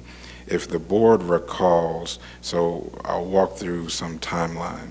December 15th, we were in this room and we discussed at a high level what those strategic priorities would be based on my assessment, my listening, my learning of the organization of the community on what priorities should be. That was a beta test to ensure that, one, your superintendent heard you accurately and that he was directing staff accordingly based on priorities shared. We went away. Hopefully we all had a very fruitful 2 weeks off. I know I did. But one of the things that stumped me during the winter holiday was that we can't go forward in creating the strategic plan without removing the number one angst I assumed that people would have, and that would be where an individual fell economically, right? Will this strategic plan, will this reorg cause me to be unemployed or cause a significant decline in my compensation? Because my background and knowledge of this type of work fails quickly if people are negatively impacted. And so working with HR, working with budget, I wanted to be able to say that the strategic plan, the reorg, would not negatively impact any person's position in the organization, 9,000 individuals. Largely, so I had a meeting right here in this room with many of the people who work here at the district and reiterated with them numerous times that, I mean, it became comical towards the end of the meeting because I kept saying, you are okay. Every person has a job. This strategic plan, reorg, will not put any of our family members on the street. So I wanted to say that over and over and over again. I didn't want to say that without having discussion with my 5 superiors, the board, and I did that in early January. At that point, early January, I still had not had explicit conversation with the members of the senior staff so that they would know where they were going to lie and not going to lie, because quite frankly, and being selfish, I mean, I needed a lot of work to get done by a lot of people, and I didn't want that hanging over any individual's head. So started there with where I hope to see each one of those individuals on the new organizational chart. That was after having conversation with all 5 board members, because I could not do that without talking to my 5 superiors. Understanding that this would have to be, title changes and some other pieces would have to be board approved, but I at least wanted to feel a comfort level in being able to give some level of assurances with the understanding it still has to be board approved. So speaking to board approval, as the board knows via my last board update to you on April 8th, on the April 26th board meeting, I'd like to bring an informational item on the org chart and on new positions that I'm requesting. And just so, a little asterisk there, trying really, really hard to make sure that the reorg is a cost neutral or a cost savings adventure. So that will come forward in all relative information at the April 26th board meeting for informational purposes, discussion, etc. And then hopefully would be brought back to you on May 10th for approval. That still gives us several months in order to get, a lot of work done, be up and running for July 1, and more importantly, be up and running for the first day of school so we can be effective support systems for the schools. Now, one of the pieces you mentioned, I do want to talk about because I own it, and I'm not going to shy away from when I own a belief system. I'm kind of, sort of unwavering with this belief system. So the student is the #1 priority that I have as superintendent. I see the student's teacher, classroom teacher, as this organization's greatest resource in positively impacting that child. I see that teacher's principal as the key resource in creating and maintaining an atmosphere for teachers that ensures student success. I see all the rest of us. As providing support, assistance to those principals, teachers, and so that they can support children. Now, I will tell you that that's my belief system. I assure you that's not everyone's belief system. I assure you that there are individuals who feel the hierarchy is a little different, and perhaps the student isn't #1. Perhaps the teacher isn't our greatest resource. Perhaps the principal isn't our greatest lever, and perhaps schools ought to work on behalf of the system as opposed to the system working on behalf of the school. So I disagree with that fundamentally, right? And so what I'm asking every employee in this system who's not a teacher, who's not a principal, is to support the notion that we support those 2 individuals. So yes, and also parents, communities, they are the recipients of our services, okay? And so I said it December 15th. I'll say it again. As far as the time that I spent listening and learning, I won't doubt the fact that my time has been weighted in the community, in schools, hearing how we are strong or not in terms of what teachers, principals tell me and what community members, stakeholders tell me. I have not ignored the internal staff. If you recall, one of the priorities, and it's actually one of my favorite slides from the December 15th deck, and that was, we have phenomenal people that are working in support, right, out of Viera and other district locations. But because of some internal lack of communication, connectivity, defined collaboration, that has impacted district level staff morale, and I want to work towards correcting that. I got that information from schools, and I got that information from internal district staff here. So, I mean, I know this wasn't a planned kind of conversation, but all this information does exist. I hope I've been pretty transparent in my behavior and my actions since being here, so I'm fully up for having extended conversation around this topic. But to your point around timelines, so reorg and requested new position to be brought forward to you for informational purposes on April 26th, and then back again, hopefully pending the conversation on April 26th, back to a May 10. Back to things are happening, walls coming down, doors going up, etc. In a previous communication with the board, written communication, I did advise that one part of the reorg, and that would be the elimination of curriculum and the elimination of the area offices, 2 divisions that currently provide primary support to schools, that there were some changes here to ESF that we needed to take. I believe there was about a $7,000 approximate cost that I informed the board on, and that was taking place. Nothing else would happen until the board is notified, okay, and you would have dollar amounts, et cetera, et cetera.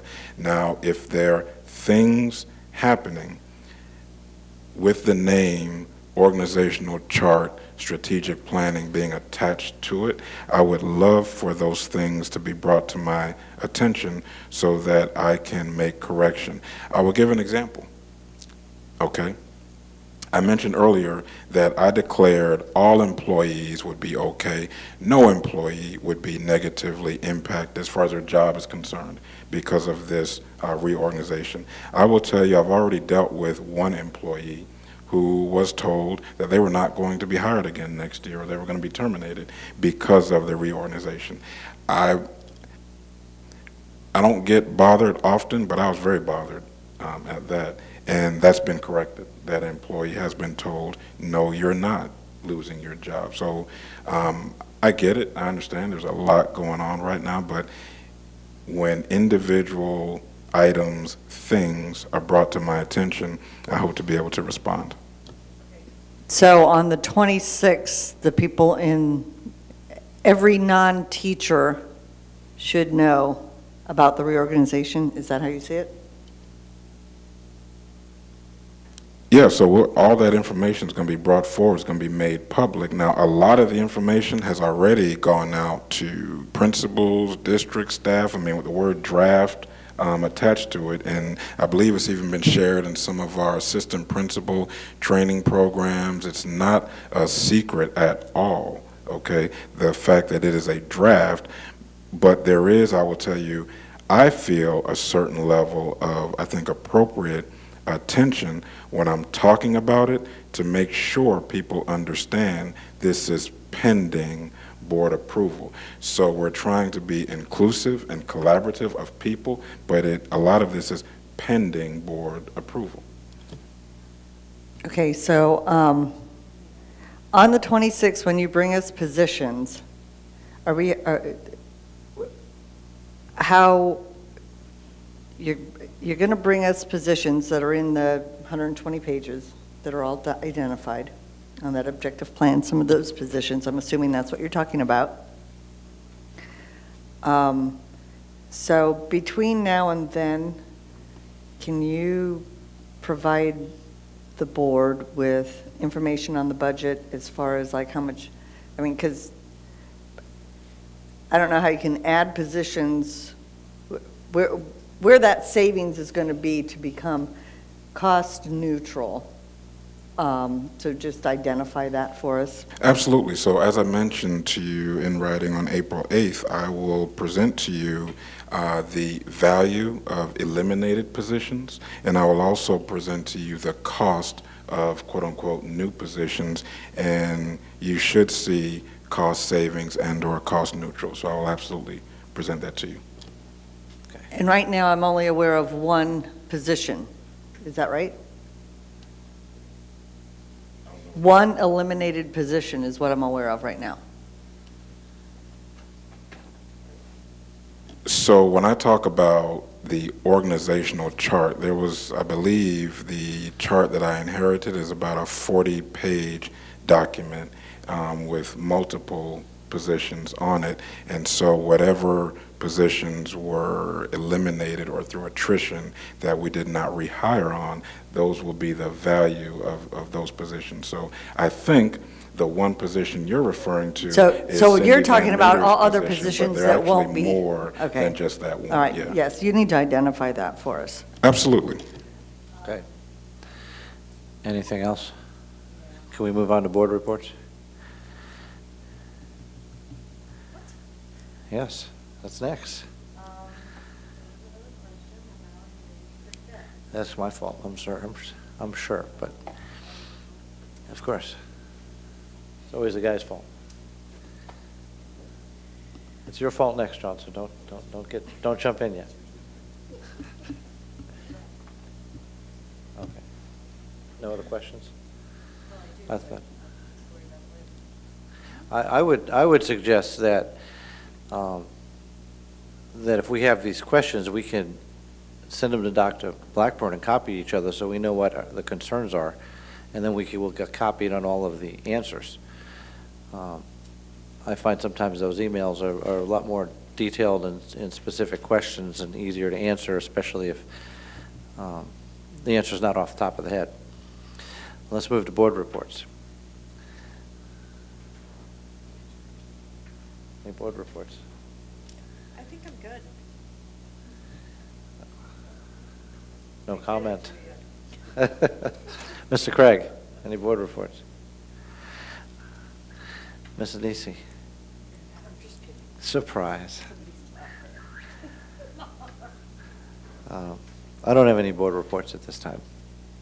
Dr. Blackburn, that moves us to superintendent's discussion point.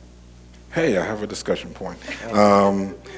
So back on March 22nd, Attorney Beislein informed us that we were going to be the recipients of some dollars. I believe, Mr. Beislein, $400,000 approximately. That's correct. I should have that money Friday. Great. So staff and I, including Attorney Beislein, we did discuss the matter. We reviewed the previous board conversation around the intent to use these dollars. I think I see 4 potential solutions or uses of the dollars. One would be to take the dollars and place in our operating budget without restriction, place in our capital budget without restriction, place in capital or general specifically for the arts, or place with the foundation specifically for the arts. And I just throw that out for board discussion. Based on what I hear tonight, staff and I would then get together and bring items back for you to approve officially, but just wanted to kind of stimulate that conversation and hear from the board. What would be the difference of putting it in the foundation versus operating? I'm not sure that we can take that money and just give it to the foundation, the title of the money. I talked to Janice Kershaw about that earlier this evening. I do believe that it's unrestricted money. I think you can do with it what you want to do, insofar as the district retains ownership of the funds. I think you can use it for the arts. I think you use it for basically anything that you want to do that's a legal use. I don't believe it has to be done, has to be used for capital. Go ahead. I believe that the reason why we were going to put it with the foundation was to create that vehicle for an endowment while we still retain ownership, just as any entity can deposit money with the community foundation per se. They then are the caretakers of that restricted fund, so that it truly is separate and that we can be very transparent about where that money is being spent. And I know that was the discussion we had as at the Brevard Schools Foundation Board, was how that mechanism might work, and they're familiar with how that works. I thought that the question was whether it was legal or not to do that, as long as we retain possession of it, I think we can use any entity to distribute it. That doesn't mean that we are giving up our proprietorship of the actual funds. That's what I mean, Mr. Craig. I agree with that. Right. We just because it's in an account in the foundation doesn't mean that the foundation owns it. They're managing it. Correct. They are just managing on the behalf of us. Yeah. Correct. Which I believe was the if we look back at the transcripts and the public's pretty much overwhelming desire to make sure that it was truly used for the arts and district-wide. And that was why we wanted to put it with an entity, so we can make sure that truly did happen. Okay. Are you talking district-wide for, like, to our schools?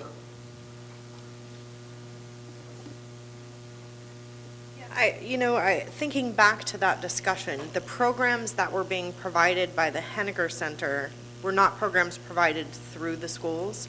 They were programs provided as enrichment outside of the school day. And so I think my perception anyway was that those funds would be available to continue to support those types of programs. For example, Brevard Cultural Alliance is doing a lot in a lot of our schools in an after-school type setting. Other arts organizations throughout the district providing opportunities for our students that obviously certain criteria would have to be addressed, but I think the request from the community was to continue to utilize those funds to support community arts programs. I don't believe that's an option, Mr. Beislein. That would be giving our money to charity, would it not? You can't donate the money, you can't make a charitable donation, but what I'm hearing is I remember that conversation about maintaining it for district-wide arts purposes. Why isn't, why couldn't we put it someplace and allow our music and arts resource teachers to determine how it needs to be distributed within our district? Because I got to tell you, over the past few years, we have removed money from our own arts programs in our schools for our money saving and trying to get by with the capital going down. So why can't we just have some sort of an internal and make it for the arts, all the arts in our schools? I'm not saying you can't do that. I think you could do that. Let's look at the... Then that's what I want to do. Let's look at, if we were to put the money into an endowment, as I see it, correct me if I'm wrong, as I see it, the only difference between it being in the foundation as an endowment and in one of our, in an account of our own to use for the arts would be that it would be the endowment as an investment vehicle where we don't touch the principal and we just utilize the dividends from the annual investment, if there turns out to be any. So if that's the goal, is just to survive, is just to utilize that funds off of 400,000, at whatever that might generate, if we're lucky, maybe 20 grand a year, then that would be the route to go, and then we can use it where we want, I'm assuming, inside the district. However, I do have to agree with Mrs. Henderson, there's a lot of things that we cut that maybe we should identify in the arts, since we believe so heavily in the arts within our own world.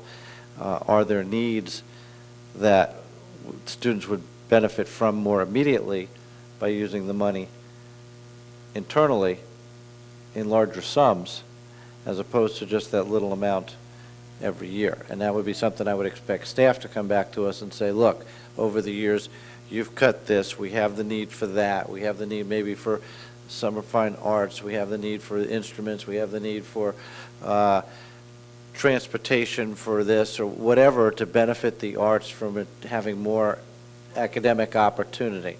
So I think we need to evaluate what each looks like, what we could use it for more promptly, and what we could use it for as in the dividends off of the investment in the endowment, and then go from there.